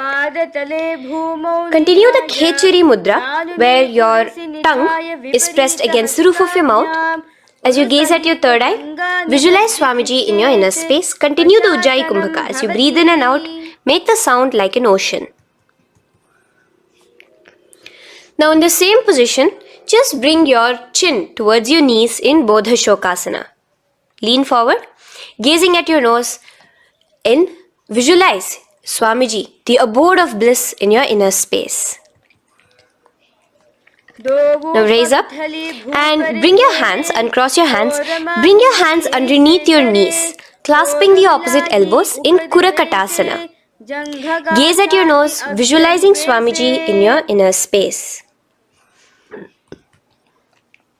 Now, in the same position as Kurakatasana, just cross your ankles into Sumatiyasana. Toes pointed upwards. Gaze at the nose. Visualize the great sage and Maharishi Sumati in your inner space. The next asana is Dandasana. Extend your feet out straight in front of you. Keep your arms straight above your head. Interlace the fingers from inside out. Let your wrists point outwards. Engage the Mahamudra Bandha, all the three bandhas. As you gaze at your nose in Dandasana, visualize Swamiji in your inner space. The next is Arambhasana. Now keeping your legs straight, release the Jalandhara Bandha and the Udyana Bandha, keeping your perineum clenched in Mula Bandha. Lean forward and down. Hold your big toes in the Prana Mudra with your index and middle fingers. Head to your knees. Do here the Nadi Shodhana Pranayama. Inhale through the left nostril, hold and exhale through the right. Visualize Swamiji in your inner space. The next is Bhidokasana. So slightly raise your body up and bring your hands underneath your knees, extending your knees slightly up. Keep your heels a bit apart from each other and clasp your feet. Bring your shoulders down, wrapping your hands around your legs. Gaze towards your third eye, visualizing Swamiji in your inner space. So from here, let's enter into Jalandhari Pavasana. So you can actually remain in the same position with your hands underneath your calves and just bring the soles of your feet together. You might want to bring your body closer. Place your head on top of your feet with the palms facing upwards on the ground. Gaze at your nose. Visualize Swamiji in your inner space. Now slowly bring your hands out from underneath and come to a seated position. Stretch your legs out as we enter into Urdhva Paschimottanasana. Here we have a new Kumbhaka, the Pratyahara Kumbhaka, where you will feel your breath coming from your Mooladhara Chakra up to the Brahmarandra above the Sahasrara. This is the Pratyahara Kumbhaka. In Urdhva Paschimottanasana, extend your legs out, lift one foot behind your neck and lean forward and down towards your foot, visualizing Swamiji in your inner space. Now, slowly, keeping your leg behind your neck, lay onto your back as we enter into Anantasana. Hold the foot from the top of the opposite hand. Visualize yourself as infinite, endless, eternal. Gaze at your nose in Anantasana. Just now, in the same position, roll onto your elbow of the hand holding the foot. Gaze at your nose, feeling in complete control like Swamiji in Ankushasana. Slowly remove the leg from behind your neck. Take a moment to stretch, relax. Lay on your back. Bring your knees towards your chest. Bring your hands around, encircling the thighs and the calves with your arms. Roll to the left and right in Drishasana, visualizing Swamiji in your inner space. Then is Urdhva Paschimottanasana. On the other side, let us repeat it. Raise up to a sitting position and bring the other foot behind your neck. Lean forward and down, clasping your foot.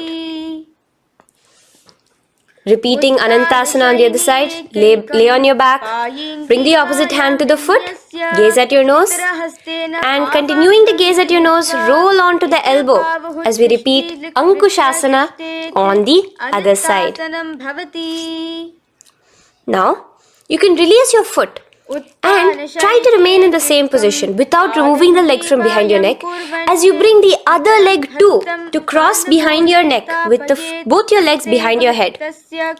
Laying on your back, bring both your hands to clasp behind your back. Gaze to your nose, visualizing Swamiji in your inner space in Yoga Nidrasana. As we enter into Atma Ramasana, in the same position you can uncross your hands from behind your back. Bring it up, continuing to keep it underneath the legs. Just clasp it behind your neck. So you can bring your legs out from behind your neck. Just let your hands interlace behind your neck, gazing to your nose, visualizing the Atma Rama, Bhagavan Mahavishnu within you as your soul blessing you, as you gaze at your nose in Atma Ramasana. Now, you can release your hands and legs. Continue to lay on your back as we enter into Kochikasana. Bring your knees to your chest with the soles facing upwards. Extend your arms sideways as you gaze towards your third eye, visualizing Swamiji in your inner space. Now, from Kochikasana, keep your arms reached out to the sides at shoulder level. As we enter into Jatara Parivriti 1, keep one knee bent, twist it and bring it to the ground on the opposite side with the other leg extended straight. In Jatara Parivriti 2, keep both the knees bent to one side. And in Jatara Parivriti 3, keep both the legs straight to one side. Throughout this, keep your head looking in the opposite direction. And let us repeat this on the other side. You can bring your knees back to your chest. Let your legs out, go to the other side and do Jatara Parivriti 1, 2 and 3. The next asana is Dvipada Pitham.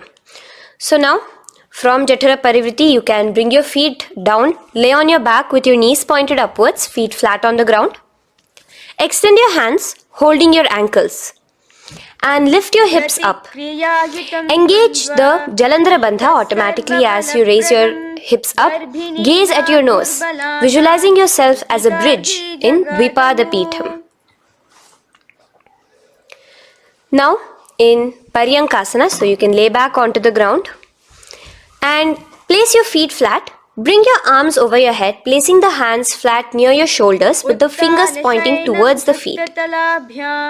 Lift your entire body up and off the ground in Paryankasana as you visualize yourself as sturdy as stone furniture.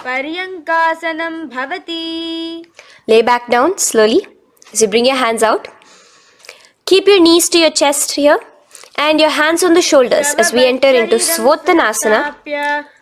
Visualize you're laying on your back as a playful dog. Move your hips in the circular motion. Do the Sahaja Kumbhaka. Now let us enter into Viparita Karani. First, bringing your arms out from behind your shoulders. Let your arms be extended by the side of your body. Use the strength of your arms, palms flat on the ground, to push your body, your upper body, your lower body off the mat. And keep your legs straight above you, extended.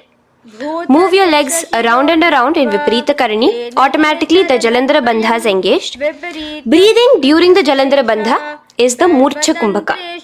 Visualize Swamiji in your inner space.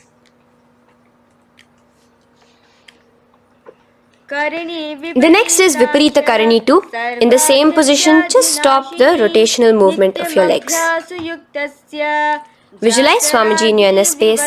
Now, as we enter into Langalasana, just let your feet from the top rest onto the ground above your head. Interlace your fingers in the Parashu Mudra behind your body. Visualize yourself as a plow in Langalasana, continuing to engage the Jalandhara Bandha. Bhumim karshayet Langalasanam bhavati. Now, in Shaita Paschimottanasana, Bring your hands out from behind your body and hold on to the toes above your head. Keep your legs and hands completely straight. Visualize Paramashiva as Saita Paschimottanasana is one of the 84 different asanas directly revealed by Paramashiva himself. Continue to do the Murcha Kumbhaka, inhaling and exhaling with the Jalandhara Bandha. Clasping your toes now, spread your feet wide apart from each other in Supta Konasana. Visualize Swamiji in your inner space. Bring your feet back together as we enter into Chakrasana. Clasp your ankles, keeping your legs and hands completely straight above your head. Visualize yourself as a chakra, a wheel in Chakorasana. Now slowly rest your back onto the ground. Keep your legs raised up in Supta Prasarita Padangushtasana. Clasp the respective toes in the Prana Mudra with your index and middle fingers and spread your legs out wide apart from each other. Visualizing Swamiji in your inner space, restart the Ujjayi Kumbhaka where you're inhaling and exhaling, making the sound of an ocean. Bring your feet together in Supta Padangushtasana in the same position, continuing to visualize Swamiji in your inner space.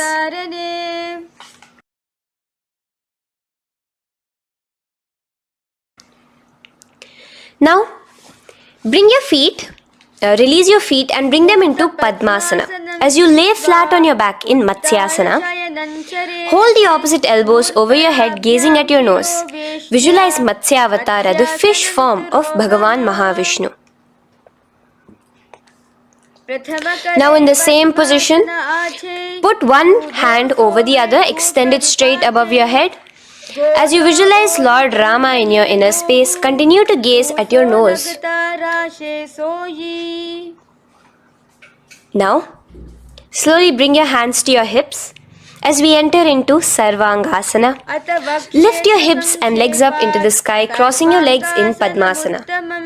Let your hands support you, your elbows on the floor. Do the Jalandhara Bandha as you gaze at your nose in Sarvangasana. Now, bring your hips back onto the ground in Vrishchikasana.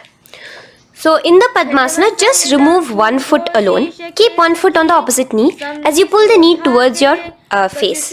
Let your hands stretch out above your head, hooking forward as you raise your upper back off the ground, visualizing yourself as a scorpion in Vrishchikasana, gazing at your third eye. Do the Jalandhara Bandha, tucking in your chin to the chest.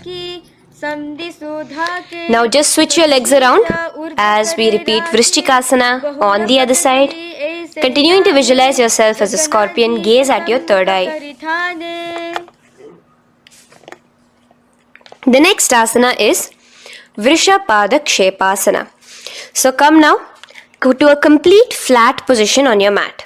Come down to a complete lying down position and interlace your fingers around your neck. Now raise both your feet off the ground.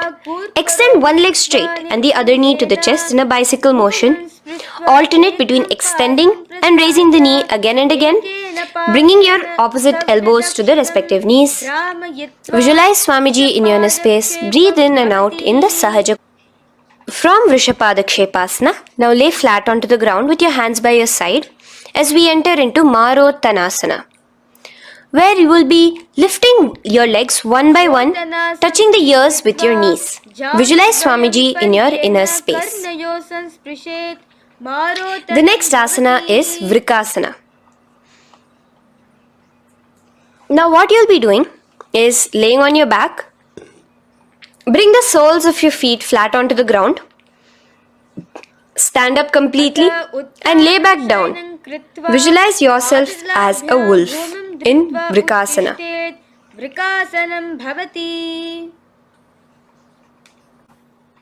Now come back to a seated position as we enter into Luthasana, where you are going to be quickly throwing your legs above your head as you roll over completely, finishing in a prone position. Do this a couple of times. Come forward, roll over.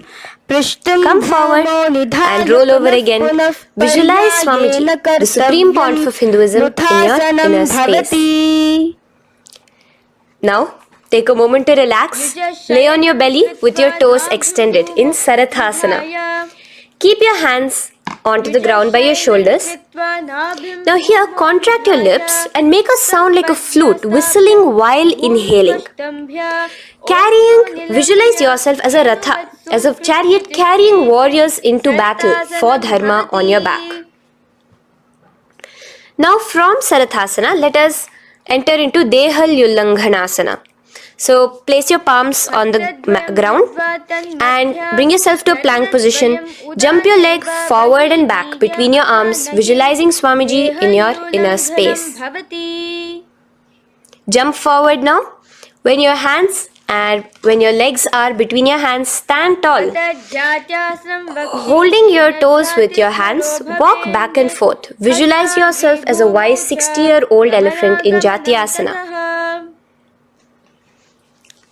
Now come to a standing position.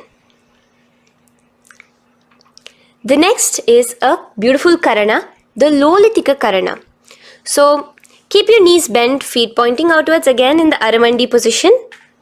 Bend your elbows, keeping your hands at the chest level. Now swiftly move your arms across the body, bringing it back to the center and tilt your head back.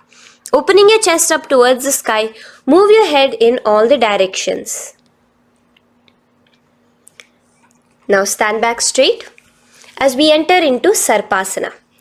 So stand erect like a rod with your arms by your side, hands touching the thighs.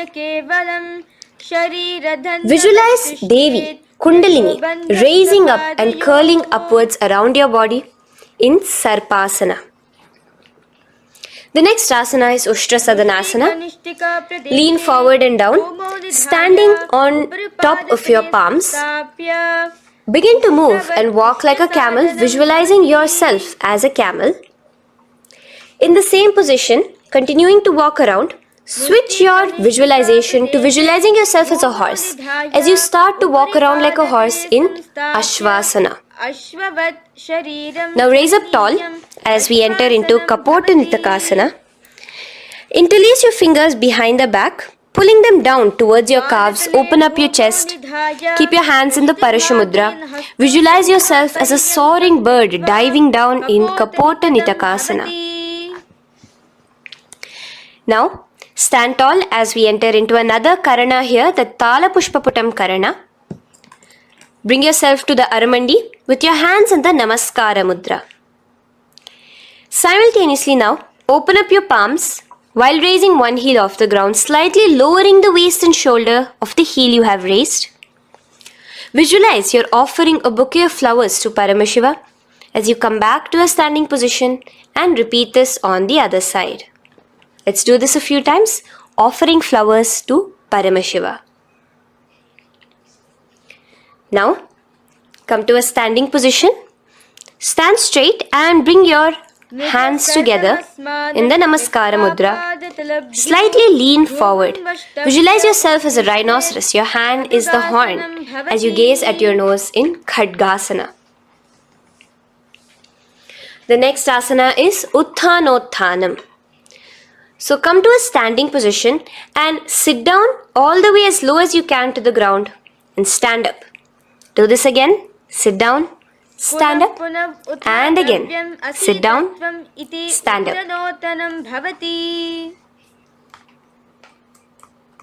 As you gaze at your nose throughout this.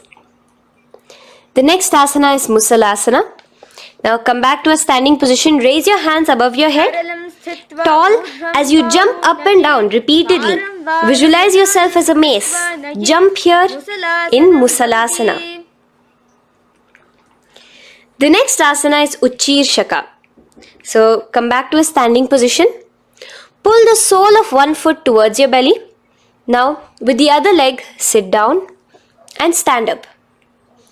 Release the leg. Pick the other leg up, pull it towards your belly, sit down and stand up in Uchirshaka as you visualize Swamiji in your inner space gazing at your nose. The next is a Karana which we will be entering into, the Pashvajanu Karana. So again, bringing yourself to the Aramandi position, bend and lift one knee towards your chest, pointing the toes downwards. Keep your arm around the knee, holding it with the hand in a fist. Let the other hand hang down on the thigh, wrist twisted, fingers pointing inwards. This is the Parshvajanukarana. Now slowly release as we enter into Tandavasana. Stretch one leg out straight in front of you as you alternate between sitting and standing. Visualize yourself fiercely dancing as Paramashiva. Raise the foot to the inner thigh of the opposite side. As we enter into Brahmanasana, let your hand be resting by the sides. Keep your standing leg erect like a rod. Visualize yourself being blessed by Lord Brahma.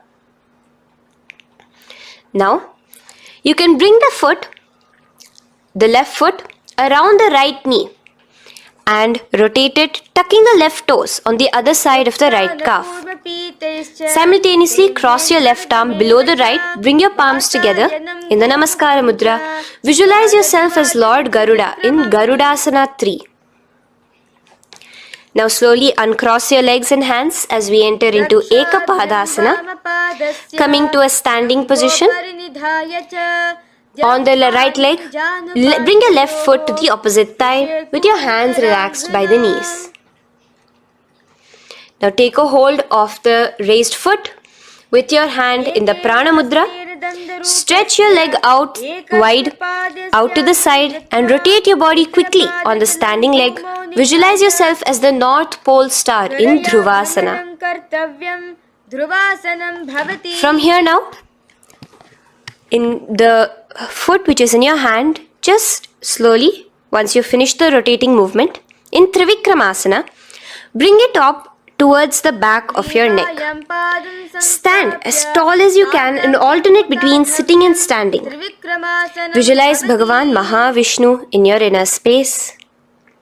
Now you can take the leg out from behind your neck and stand straight. As we repeat the Parshvajanukarana on the other side, bring your knee up to your chest, clasp your knee in a fist while the other hand comes to the opposite thigh. Hold there for a second and stretch your leg out. In Tandavasana, sit and stand. Visualize yourself fiercely dancing as Paramashiva. Bring the foot to the inner thigh, standing straight like a rod. Get your hands by your sides. Visualize yourself being blessed by Lord Brahma. In Brahmanasana on the other side. Move into Garudasana 3 on the other side as you rotate your leg over, your hand under. Visualize yourself as Lord Garuda. And uncross yourself as we move into Ekapadasana on the other side. Bring your foot to the inner thigh, to the root of the thigh, and stand straight. Clasp your toes, stretch it out as we go into Dhruvasana on the other side. Visualize yourself as a pole star rotating quickly. Come back to a standing position and bring your foot behind your neck. In Trivikramasana, sit and stand. Visualize Vishnu, Bhagavan Mahavishnu in your inner space. Now, stand tall as we do the Samanakha Karana. Stand with your feet close together, toes slightly pointed outwards. Keep both the hands to the side of the body. Take a moment to breathe in and breathe out and relax. Now, slowly relax and from the standing position, slowly bend forward, bringing both your hands underneath your knees. Now once you have squatted down fully, interlace the fingers together in the Parashamudra. Bring that interlaced fingers in front of your navel. In Ghorakanjali Asana, visualize the great sage Goraknatha, the founder of the Natha Yoga Hindu Sampradaya. As you do the Jiva Chala Kumbhaka, engage the Moola Bandha. The next asana is Kanchyasana. So now just slowly unwind your hands from each other, from your navel, and now bring your hands from the opposite side inwards underneath your calves and wrap your hands around your back. Hold them together in the Parashu Mudra. Keep your body, your upper body, upright, visualizing the Supreme Pontiff of Hinduism in your inner space. The next is Bhairu Asana. So slowly unclench your hands and bring them out from underneath your legs. Keep your feet and knees together and in a squatting position, bring your hands behind your back, clasping them together, remaining in the Parashu Mudra. As you gaze at your navel center, visualize Bhagavan Kala Bhairava, the Lord of Time, in your inner space. The next asana is Varahasana. Now to gain your balance, you can lightly spread your legs apart and bring your hands to the back of your behind you in the Anjali Mudra, palms together. Visualize a boar, one of the 10 incarnations, the Varaha Avatara of Mahavishnu, gazing at your nose. Now slowly relax, bring your hands out from behind you as we move into Pripithasana. With your hands in the Prana Mudra, with your index and middle fingers, clasp the respective big toes and come to a half squatting position where your hips are at your knee level. Visualize Swamiji in your inner space as you do this asana, Pripithasana. Slowly let go of your feet and place your palms flat on the ground in front of you with the fingers wide for balance. We're going to be balancing here in Bakasana. Place your knees on the back of your arms. Focus your eyes on one spot as you raise your feet off the ground, balancing here. Visualize yourself as a crow. The next asana is Shushtanga Kapali Asana. So now come to a kneeling position. So from there itself, you can directly put your head onto the ground, or else come to a kneeling position and place your head onto the ground. Palms spread for support. Raise your body onto your head, bringing your legs into the Padmasana. Gaze at your nose. Visualize Swamiji himself in your inner space. Come down now, uncrossing your legs as you come down. Sit onto your knees, keeping the toes flat. Now, let your heels come outside of the hips. Keep your hands on your knees in Guptasana, sit straight. Keep your gaze on your nose. Visualize you're sitting in the sacred secret seat with Paramashiva and your Guru, Swamiji himself. Now we are going to be kicking up into a handstand. So get ready, place your palms on the ground, fingers wide for support. Do take support of a wall if you need it. And lift your body up straight above your hands. Visualize you are a tree in Vrikshasana 2 with deep roots into the ground. Breathe in and breathe out slowly. In the same position as we move into Shibhu Asana, switch your gaze to the third eye. Hold it there for a few seconds. And relax. Bring your feet back to the ground. Now lay flat onto the ground in a plank position and slowly lower your body towards the ground and push yourself up again. In Matsyasana 2, go down and come up, visualizing yourself as a fish. The next asana is Sarpasana 2. So here you're going to lay prone, completely flat now. You can lower yourself to the ground. Bring your hands to the hips. Extend your legs together and point your toes backwards. Lift your chest up and move left to right. You're moving like a snake while visualizing yourself as a snake in Sarpasana 2. Relax slowly, bringing your chest back to the ground. Now, keep your feet together, pointing backwards. As you bring your elbows onto the ground, rest your upper body on your elbows. Bring your hands together in the Padma Mudra with your little fingers and thumbs together and rest your chin on your hands.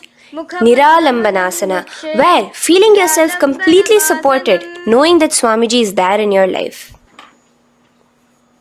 Now, slowly relax, place your palms on the ground beside your chest and push yourself up, your hands straight up completely. As you bend your knees, bringing your feet to touch the top of your head. Lean your neck back, touching your head with your tip of your toes. See yourself, visualize yourself as an umbrella, protecting your Guru from the sun's rays in Chhatrasana. Slowly relax, you can bring your feet down. As we move into Vajrasana, just push your body back and sit on top of your knees. On your knees with the heels flat on the ground. Now stretch your arms in front of you with the palms facing downwards. Place your forehead on the mat. Visualize you are the weapon of Indra, the Vajra, symbolizing indestructibility as you gaze at your nose. As we enter into Meshasana, raise yourself into the same Gajasana position on your hands and legs with your hips pointed upwards. And alternate striking the ground with the opposite hands. Experience yourself, visualize yourself as a powerful ram as you alternate striking the ground in Meshasana. Now stop striking the ground, bring your palms down again. As we move into Ajasana, kick your legs off the ground and lower your forehead to the mat. Let's do it again. Kick your legs off the mat. Lower your forehead to the ground. You are unborn, existing for all of eternity in Ajasana. Now, come to a seated position as we move into Dhanantara Asana. Sit on your heel with your legs together. Pull your toes underneath you. As you bring your hands top of the knees, gaze at your nose, visualize Swamiji in your inner space. Here, do the Ujjayi Pranayama, inhaling and exhaling like an ocean, Dhanantara Asana. From Dhanantara Asana, now interlace your fingers in front of you and then behind you. Stretch your arms towards all the sides, backwards, forwards. Giving a massage to the various different joints and muscles in your body. Lean forward, get up again. Continuing to visualize Swamiji in your inner space. Relax your hands and now take your respective heels and point them outwards, outside the side of your hips. Keep your hands on your knees with your thighs and knees resting on the ground, spine straight. Visualize yourself as Lord Garuda in Garudasana 4. You have Mahavishnu and Mahalakshmi on your back as you are flying. The next asana is Ananda Mandirasana. Now you can continue to remain in the same position. You can bring your feet pointing inwards. Use your hands to clasp underneath your ankle. Make sure your knees are spread out wide. Gaze at the third eye. Visualize residing in the blissful space of a temple. You are in a temple in Ananda Mandirasana. Now, as we move into Mandukasana, keep your knees wide and sit on top of your ankles. Your hands underneath your knees. Gaze to your nose. Visualize yourself as a frog. Suck in your stomach in the Udyana Bandha and remember to do the Manduki Mudra, your tongue, your frog-like tongue, catching the nectar dripping from the Sahasrara Chakra in Mandukasana 2. Now, as we move into Narasimhasana, tuck your toes in and sit on top of the heels. Place your palms on the ground, spread your fingers wide and spread your knees apart onto the ground too. Gaze towards your nose, stick out your tongue and exhale forcefully, visualizing the Narasimha Avatara, the form of Mahavishnu as a half lion and half man. Now just raise up, bring your hands off the ground. Here we'll be doing a new pranayama, which is the Bhishraka pranayama, as we enter into Bhishrakasana. So continue to keep your knees and feet on the floor. As you bring your hand up to your face, make a hollow of your palms and place it over the mouth.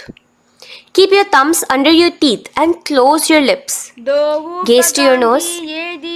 Inhale through your left nostril, exhaling through the mouth. Gaze at your nose again.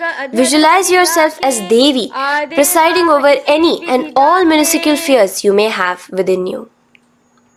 Now moving back into the Ujjayi Pranayama, let us do Makadasana. So you can take your hands off your face and slowly remaining in the same position, bring it to your armpits. Bring your fingers to your armpits. Imitate as if a monkey is scratching. As you gaze to your third eye, visualize yourself as a playful monkey in Makadasana. From Makadasana, let's move into Vajra Sangharasana. So you can slowly lift your knees off the ground, just balancing on your toes, sitting on the heels. Bring your hands behind your back and clasp the opposite elbows. Gaze to your nose, embody a diamond. Visualize yourself as a diamond-like strength for yourself and your Sangha. The next asana is Khanjanasana. So now you can uncross your hands, rest on top of the heels with your knees on the ground. Keep the toes down, ankles crossed behind. Place your palms on the mat to your side. Suck your stomach in the Uddiyana Bandha as you gaze at your nose in Khanjanasana. Now, you can uncross your ankles and just sit with your toes flat. Keep your knees wide on the floor. Rest your hands on the knees. Just relax the Uddiyana Bandha, just sucking in your perineum in the Mula Bandha. Gaze at your nose, visualize yourself as a turtle with a stable body and mind to live for hundreds of years. And without changing anything in your physical posture, just visualize yourself uniting with Swamiji himself in Yogasana. Now, raise up onto your knees, cross your ankles behind your back until the feet are coming towards the opposite knees.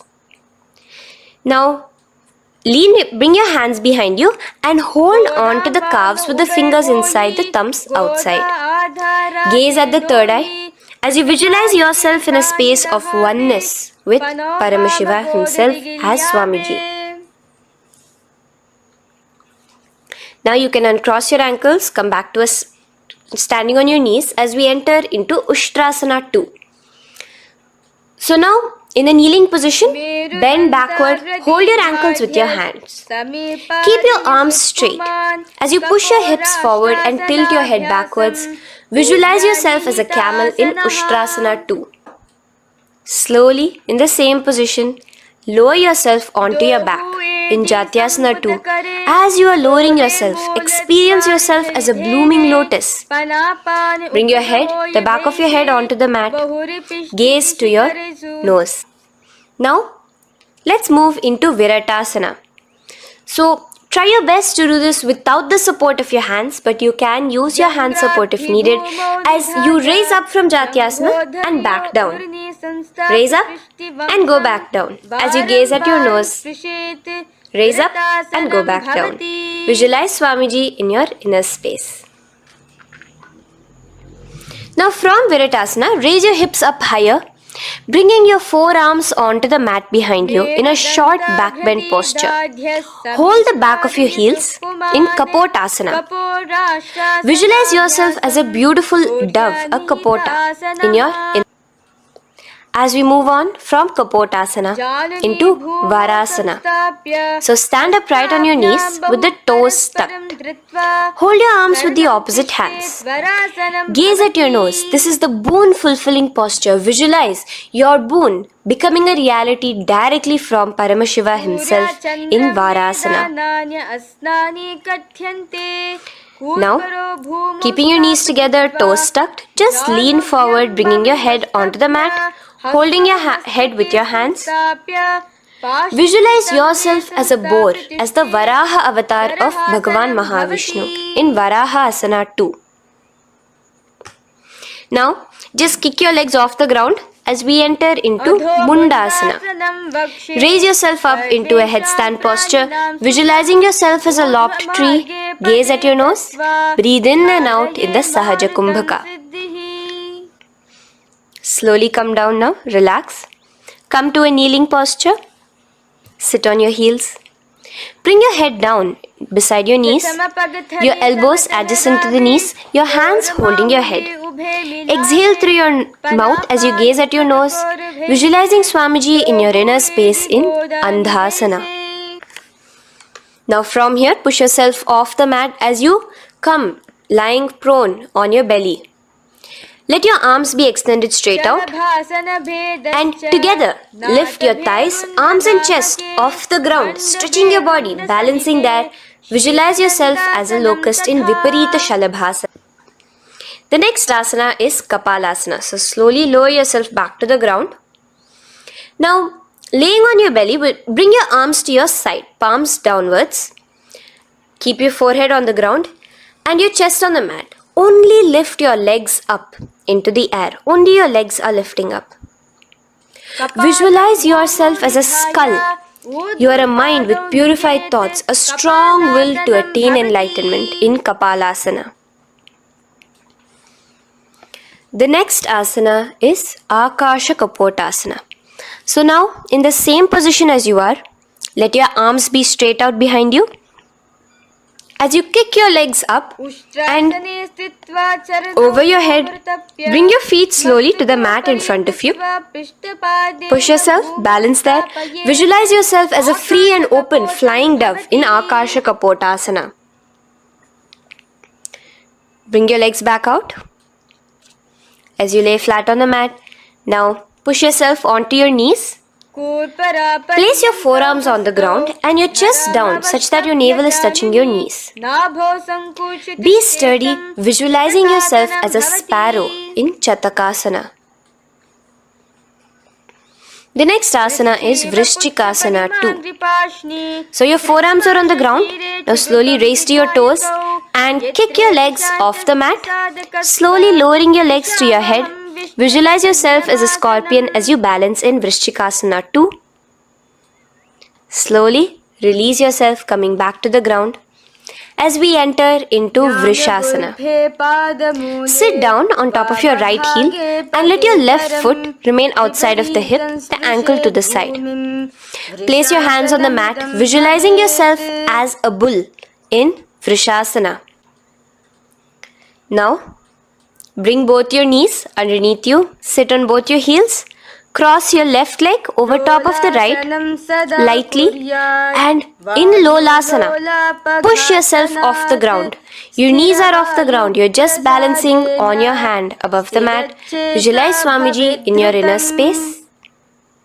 Lower down now. Bring the left foot now outside. Bring the right foot out and sit on your left heel now as we do Vrishasana on the other side. Visualize yourself as a bull. From here, let us get into a very powerful asana, Balagunasana. So, place your left toes on the ground, sit on the heel of your left foot. Place the right foot flat with the knees raised towards your chest. Maintain your palms on the respective knees. Be upright. Visualize Balagunahai, one of the 84 Siddhas in your inner space in Balagunasana. Now come to a squatting position. Let your feet be flat as you bring your elbows under your thighs and calves, wrapping it around your shins. Hold on to your ankles from the outside in Grahasana, visualizing yourself as an entire planet.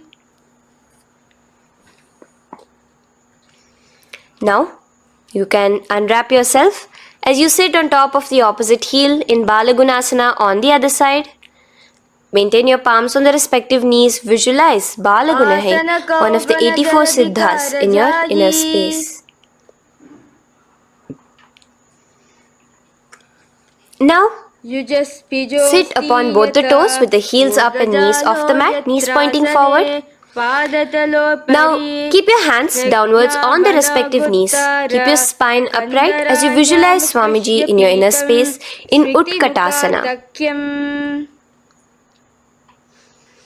The next asana is Vajra Sangharasana. Just spread your knees out wide in Utkatasana. Spread your knees out wide. Clasp the elbows behind your back. Visualize Swamiji in your inner space in Vajra Sangharasana 2. The next asana is Anilasana. Now, sit with your feet hip width apart. Bring your hands under the soles of your feet from inside. your palms facing downwards. Step onto your hands. Keep your arms straight, elbows together at the navel. Gaze to your nose. Visualize yourself able to consume and live off of air alone in Anilasana. The next is Padukasana. So from Anilasana, you can release your hands. Place the back of your hands on the mat with your fingers facing upwards. With your fingers facing towards your body, palms upwards. Step your feet on top of your hands and wrap your hands around your feet like a shoe. Walk around. Visualize you're wearing Padukas, walking across the length and breadth of the world in Padukasana. Now bring your palms onto the ground. Stop moving around as we move into Kukutodana. Kick your feet up into the air and let them fall back down. Let's go up again and come down. Kick up and go down. Visualize yourself as a rooster in Kukutodana. The next is Viparita Nrityasana. So as you're kicking yourself up, you can go up into a complete handstand posture, which is Viparita Nrityasana. Do take support if needed. And move around on your two hands as if you are dancing in Viparita Nrityasana. Slowly come back down to a standing position. Lean forward and let your feet be slightly apart from each other. Bring one palm down on the mat with the arms straight. Bring the opposite hand to your head and be stable in Kunjarasana.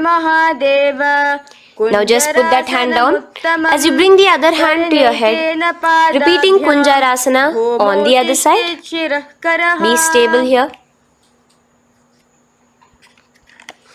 Now you can squat back down onto the ground. Keep your feet flat.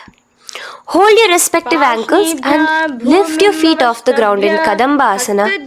Visualize yourself as a Kadamba tree, a pious tree that promotes a long life. The next asana is Pavana Muktasana. Now sit back down onto the ground. Bring your knees towards your chest. Let your hands wrap around your knees, hold it close to your body. Visualize all the excess vata, air, just balancing and releasing in your system in Pavana Muktasana. Now, let us move into Chakorasana. So first stretch your legs out in front of you. Bring one leg behind your head. Now place both hands on the ground and lift your body off the ground while lifting the other leg too, up straight. Visualize yourself as a powerful source of energy. Gaze at your third eye in Chakorasana. Slowly relax back down. Now hold your left toes with the left hand, index and middle fingers. Pull the foot to the left ear. We are entering into Dhanurasana 2. Extend your right leg out, keeping straight. Hold the big toe with your right hand. Visualize yourself as a bow in Dhanurasana 2. The next is Ashtavakrasana. So lift your left leg over top of the left shoulder. After releasing your hands, bring the right foot across and hook it on top of the left foot. Lean forward and down. Keep your palms onto the ground. Extend your legs out to the left. Lift your head up and chest. You're completely balancing only on your hands as you visualize yourself as a flying crane in Ashtavakrasana. Now slowly relax down. From here, bring your right foot to the left thigh and your left foot flat onto the ground. Knees raised up.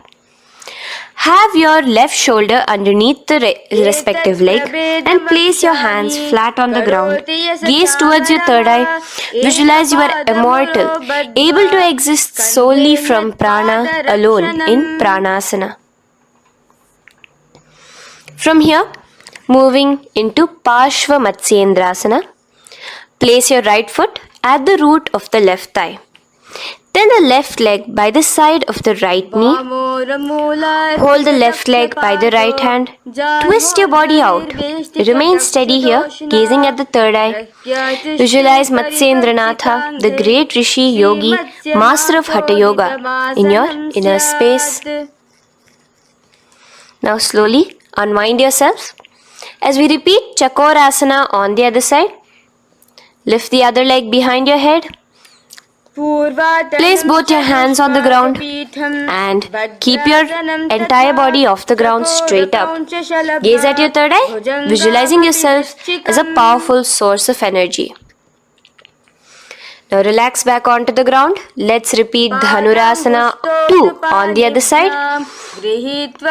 Clasp your respective hands with the feet. Pull one foot back, the other foot extended forward, visualizing yourself as a bow. Release your feet as you cross them over each other, over top the shoulder in Ashtavakrasana on the other side. Raise off the ground. Visualize yourself as a flying crane.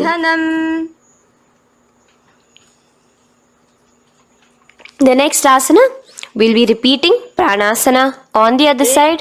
Bring the right foot to the left thigh. Bring your hands onto the ground with the knee raised. Gaze at your third eye, visualizing yourself able to live off just prana, just air alone. And relax as we do Parshva on the other side.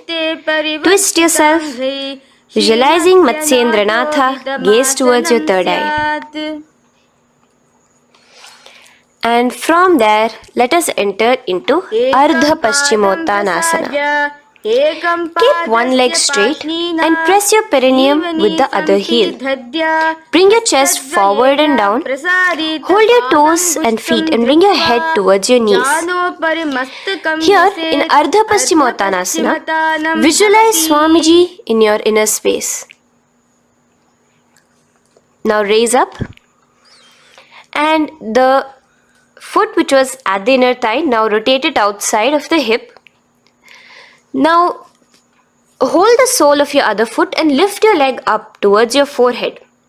Try to bring your knee to your forehead as you keep your knee straight. Gaze to the nose in Kraunchasana. Visualize yourself as a crane.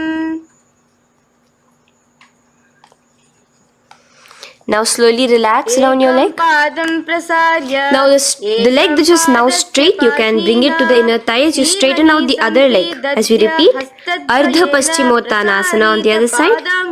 Lean forward and down, clasping your foot. Bring your forehead to your knee. Visualize Swamiji in your inner space. Slowly raise up. Place your right ankle outside of the hip now. Hold the sole of the left foot, lifting the leg up towards your forehead. Stretch yourself there. Gaze at the tip of your nose. Visualize yourself as a crane in Kraunchasana on the other side.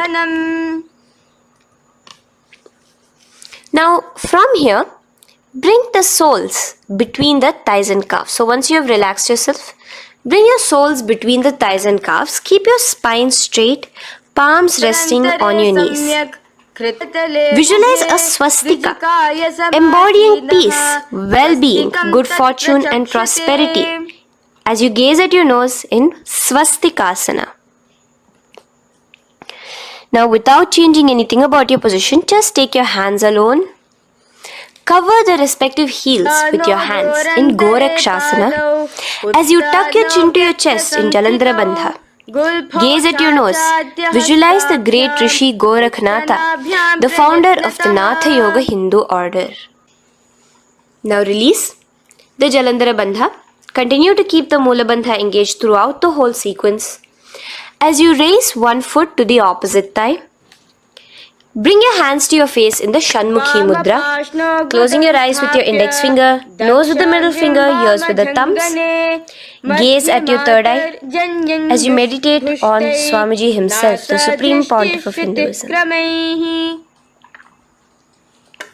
Now release the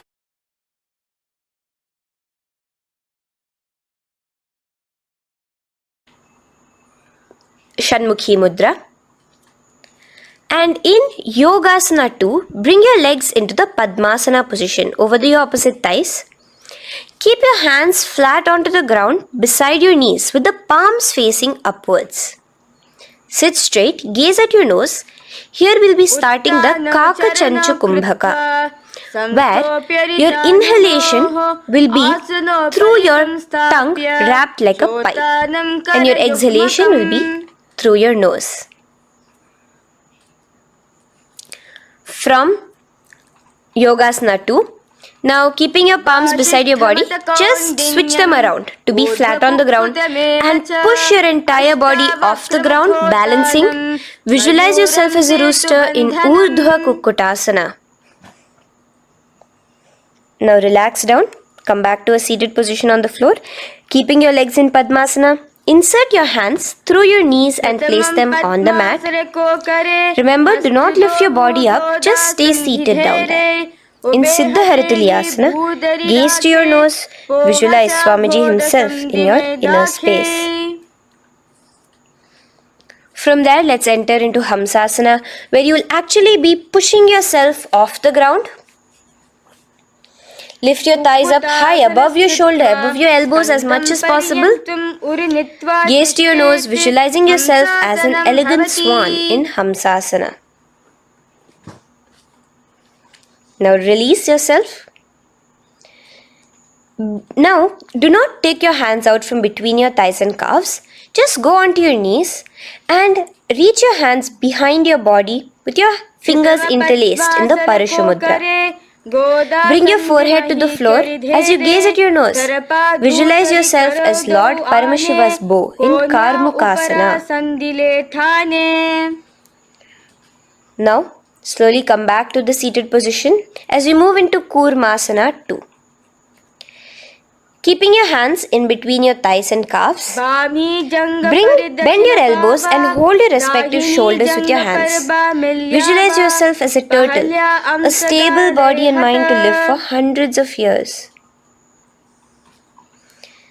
Now in the same position, just engage the Jalandhara Bandha, tucking your chin to your chest as we move into Granthi Bhedasana, gazing at your nose. Rejoice, knowing you are in Paramashiva's secret knot posture. And from there, release the Jalandhara Bandha as you roll onto your back.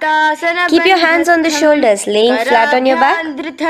As you visualize yourself as a turtle on its back, playful, gaze at your nose in Uttana Kurmasana. Now rock yourself back to a seated position as we do Pangu Kukkutasana. Now it's the same as your hands between your thighs and the calves, except you will be placing one hand flat on the mat. Hold the wrist with the other hand. Lift your body up and holding only on one hand. Visualize yourself as a rooster in Pangu Kukkutasana. Now release back to the ground. Hold. Let's do Pangu Kukkutasana on the other side. Place the other palm flat and bring the other hand holding the wrist. Push yourself off the ground. Visualize yourself as a rooster. Continue the Kakachancha Kumbhaka, sucking in your breath through your curled tongue and exhaling through your nose. As you slowly extricate your hands from between your thighs and calves, let's do Girdharasana here. So now, interlace your fingers in the Parashamudra as you place your elbows on the feet, remaining your legs in Padmasana. Lean forward and down, resting your chin on your knuckles. Place your thumbs to your throat in Girdharasana. Visualize Swamiji in your inner space. From there now, sit straight into Padmasana 3. So with your legs in Padmasana, bring one hand over the other near your navel center. Engage all the three bandhas, suck in your stomach, clench your perineum, tuck your chin to your chest and gaze at your nose in Padmasana 3. Slowly now, as we move into Padmasana 4, bring your hands to the respective knees.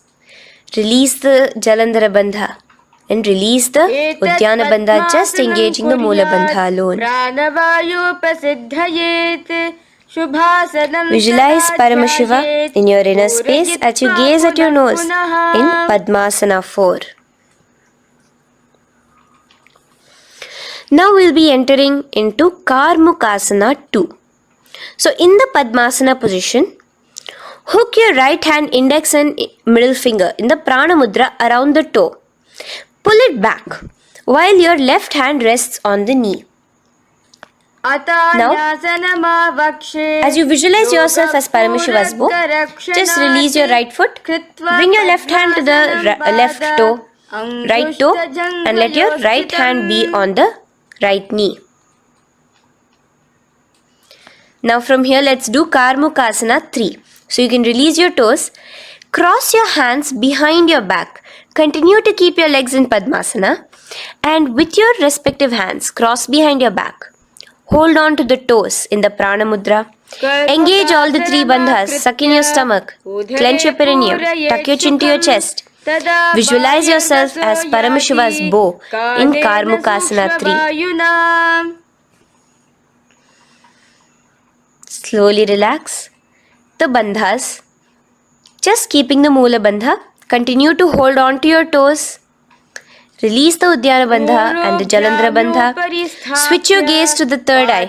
Visualize you are Paramashiva's third eye itself. Anything you come across, you just rejuvenate it, destroy it in Dridhasana. Now, try to keep your hands at the toes. If not, just keep your hands crossed behind you as you lean onto your back in Padmasana, where you are entering into the Nagrasana position. Lay flat onto the back, visualizing yourself as a snake, gaze at your nose. In Nagrasana, do the Sahaja Kumbhaka, simple breathing, inhaling and exhaling.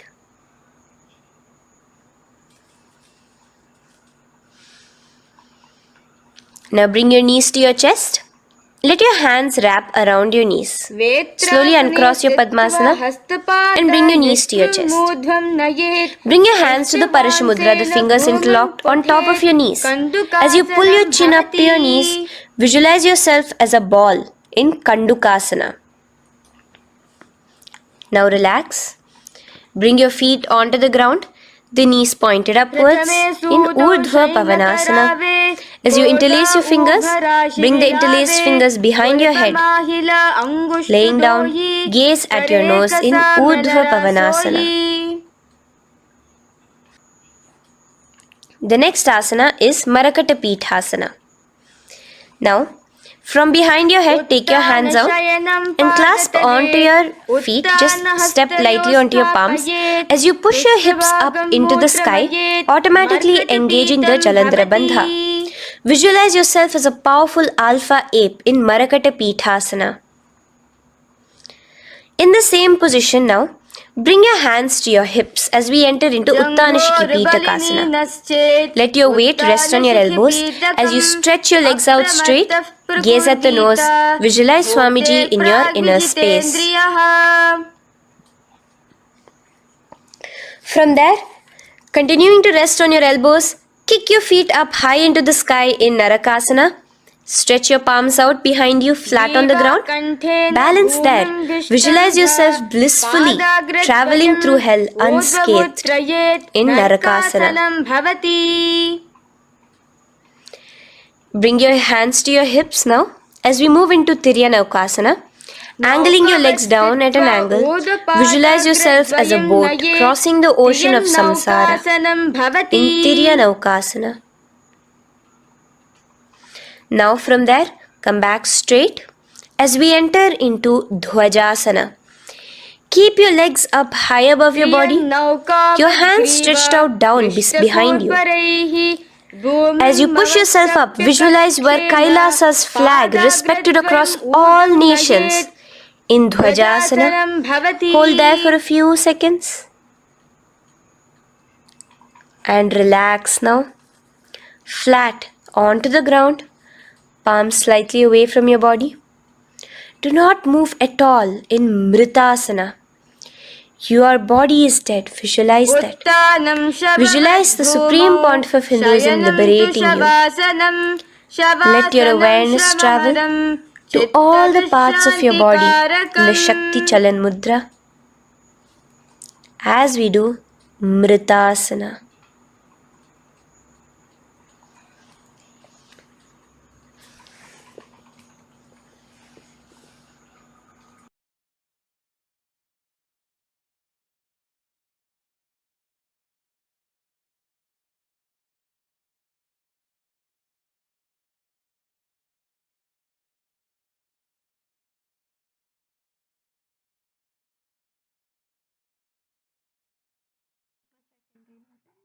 ॐ पूर्णमदः पूर्णमिदं पूर्णात् पूर्णमुदच्यते पूर्णस्य पूर्णमादाय पूर्णमेवावशिष्यते ॐ शान्ति शान्ति शान्तिः हरिः ॐ तत्सत् सर्वं भगवच्छ्री नित्यानन्द परमशिवपादुकार्पणमस्तु ॐ नित्यानन्दम्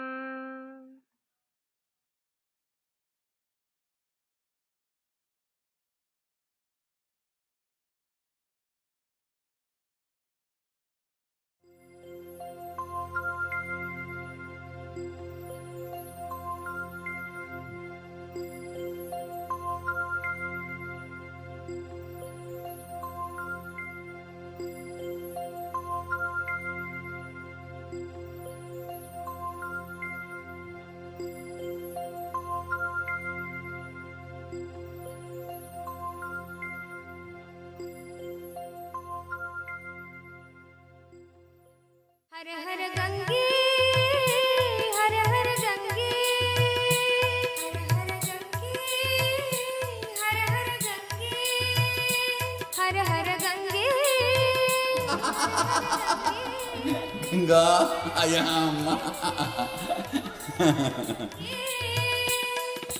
हे नटराजा हे नित्यानंदा हर हर हर हर गंगे हे नटराजा हे नित्यानंदा हर हर हर हर गंगे हे नटराजा हे नित्यानंदा हर हर हर हर गंगे हे नटराजा हे नित्यानंदा हर हर हर हर गंगे हर हर गंगे हर हर गंगे हर हर गंगे हर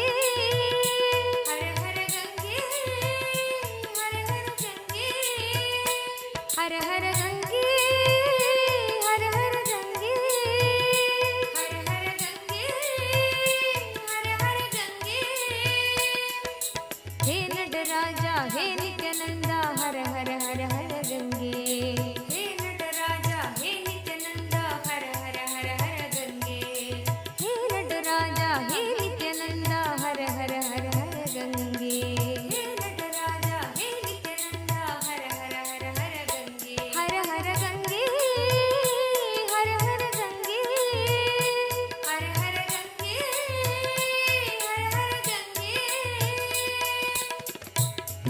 नित्यपुरीश्वरा जय गंगाधरा नित्यपुरीश्वरा जय गंगाधरा नित्यपुरीश्वरा जय गंगाधरा नित्यपुरीश्वरा जय गंगाधरा हर हर हर हर गंगे हर हर हर हर गंगे हर हर हर हर गंगे हर हर हर हर गंगे शंकरा शिव शंकरा शिव शंकर शंकर नित्या शंकरा शिव शंकरा शिव शंकर शंकर नित्या शंकरा शिव शंकरा शिव शंकर शंकर नित्या शंकरा शिव शंकरा शिव शंकर शंकर नित्या Shankara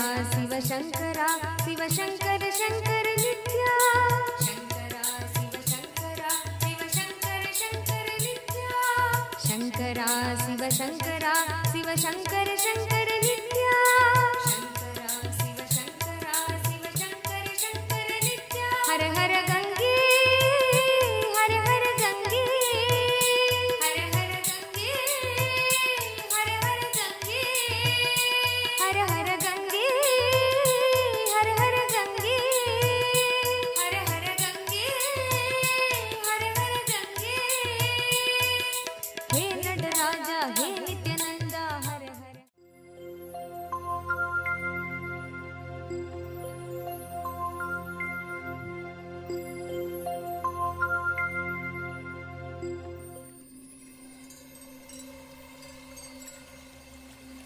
I welcome you all with my love and respect. Let you all open all your three eyes. Om Nithyananda Paramashivoham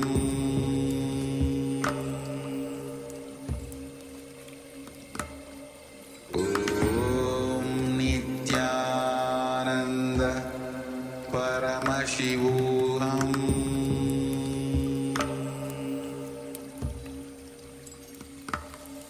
Om Nithyananda Paramashivoham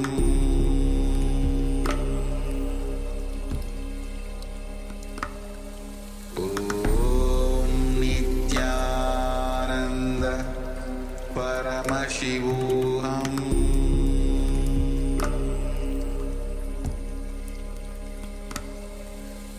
Om Nithyananda Paramashivoham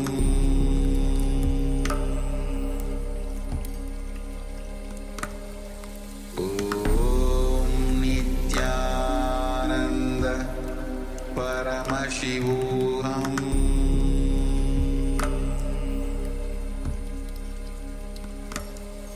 Om Nithyananda Paramashivoham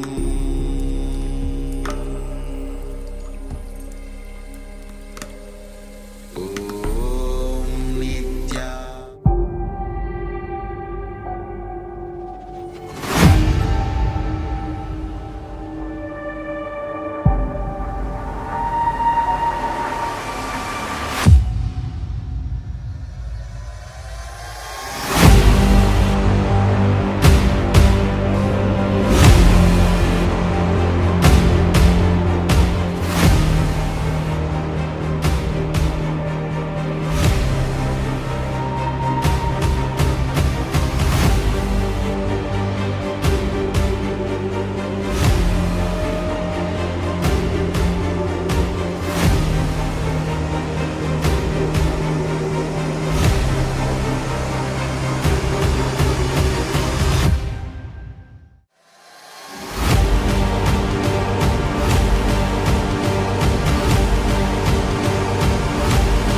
Shiv Shiv मुरहर डमर बजे जय जगदोधरण जय नित्य जगदीश्वर हरण श्री नित्य जय नित्य हर परमहंस श्री नित्यानंद नित्यानंद हर शिव शिव मुरहर डमर बजे नित्यानंद हर शिव शिव मुरहर डमर बजे जय जगदोधरण जय नित्य जगदीश्वर हरण जय नित्य जगदीश्वर हरण श्री नित्य जय नित्य हर परमहंस श्री नित्यानंद नित्यानंद हर शिव शिव मुरहर डमर बजे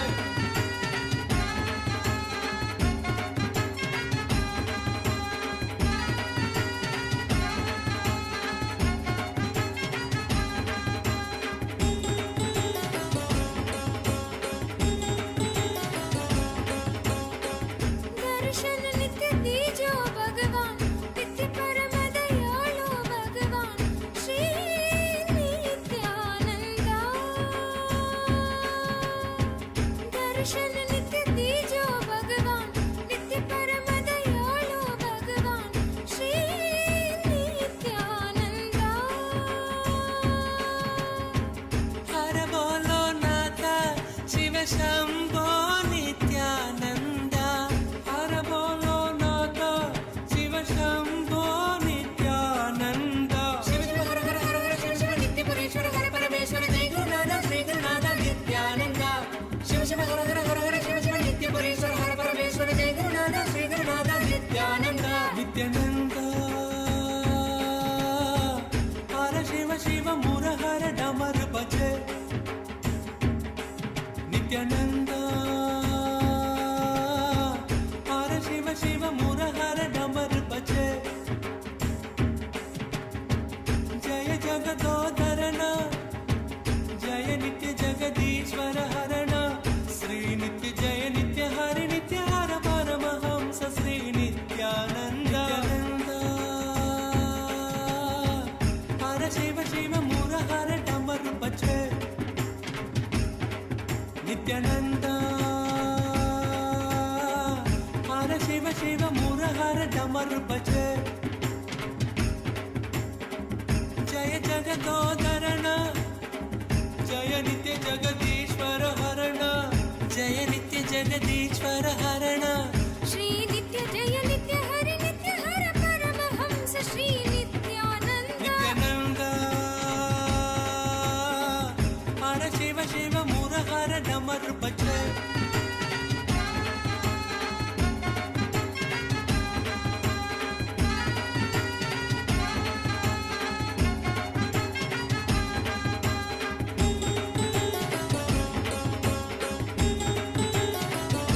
हे गिरिधर नित्य गोपाला भक्तोदर कौस्तुभहारा श्री नित्यानंद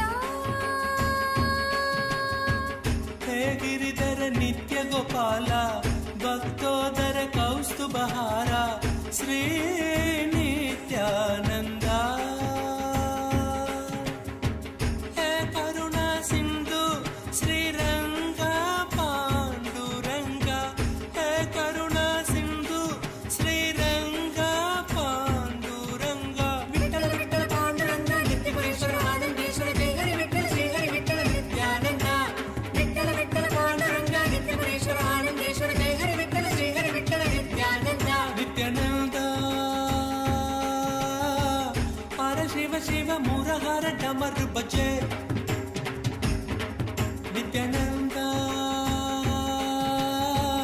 हर शिव शिव मुरहर डमर बजे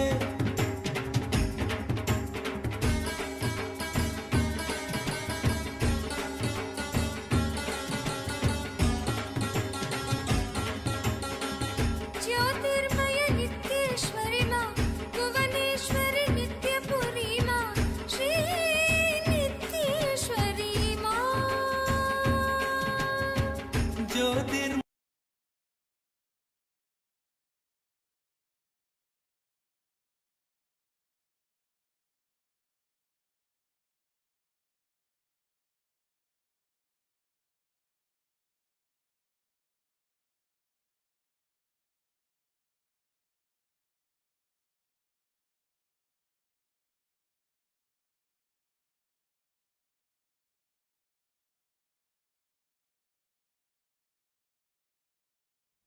नित्यानन्दं सुखदं केवलं ज्ञानमूर्तिं द्वन्द्वातीतं गगनसदृशं तत्त्वमस्य लक्ष्यम् एकं नित्यं विमलमचलं सर्वदि साक्षितं भातीतं त्रिगुणरहितं सद्गुरुं तं Namami. Nithyanandam, we welcome each and every single participant, viewers, participants who have joined us live for today's Paramashivoham program. Today, all of us are going into a very important session. One of the things which all of us want to manifest in our life. Wealth. Wealth is something which all of us have desired for. Like, for example, if at all gods or if at all Swamiji ask us, what is it that you really want to manifest in your life? Some of us say, I really want to manifest wealth.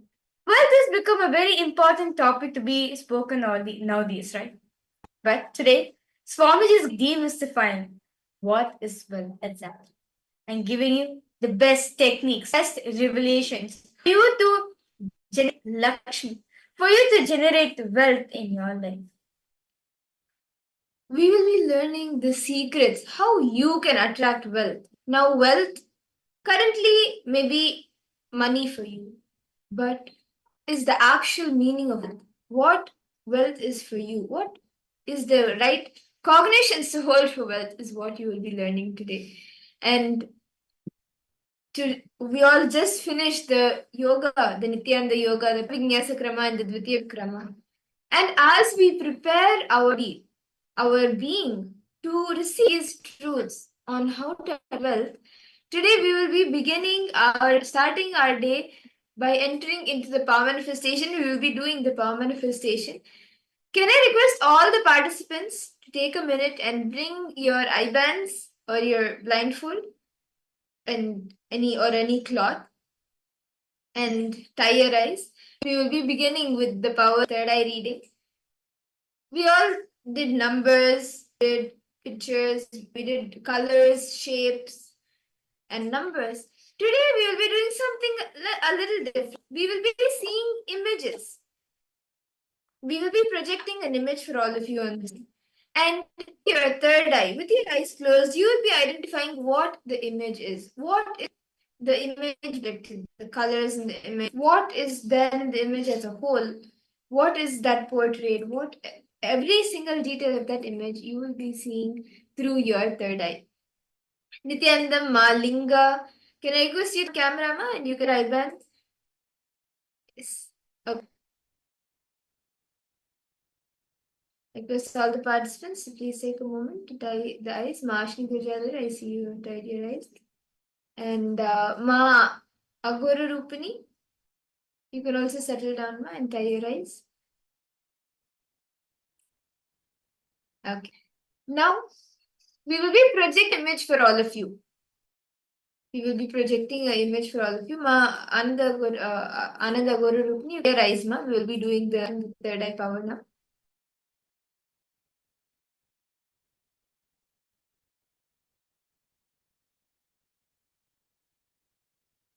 Actually, when you tie right, ma, you can remove your specs. It will help in healing your eyes also. The physical eyes also will be healed. So you can remove your specs and you can wear the eye. Yes. Okay.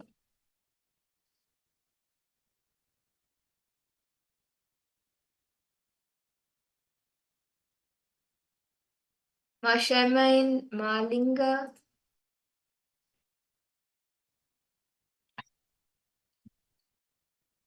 Okay. Yes. So now that we will be projecting an image for all the parts, for all of you right now. Start intensely chanting the Mahavakya. I request all the participants to sit straight. Chant the Mahavakya. Just connect in the space of oneness with Swamiji. Remember Swamiji in your third eye. Bring awareness to your third. Start see everything that is happening around you. Start being aware of everything that is happening around you.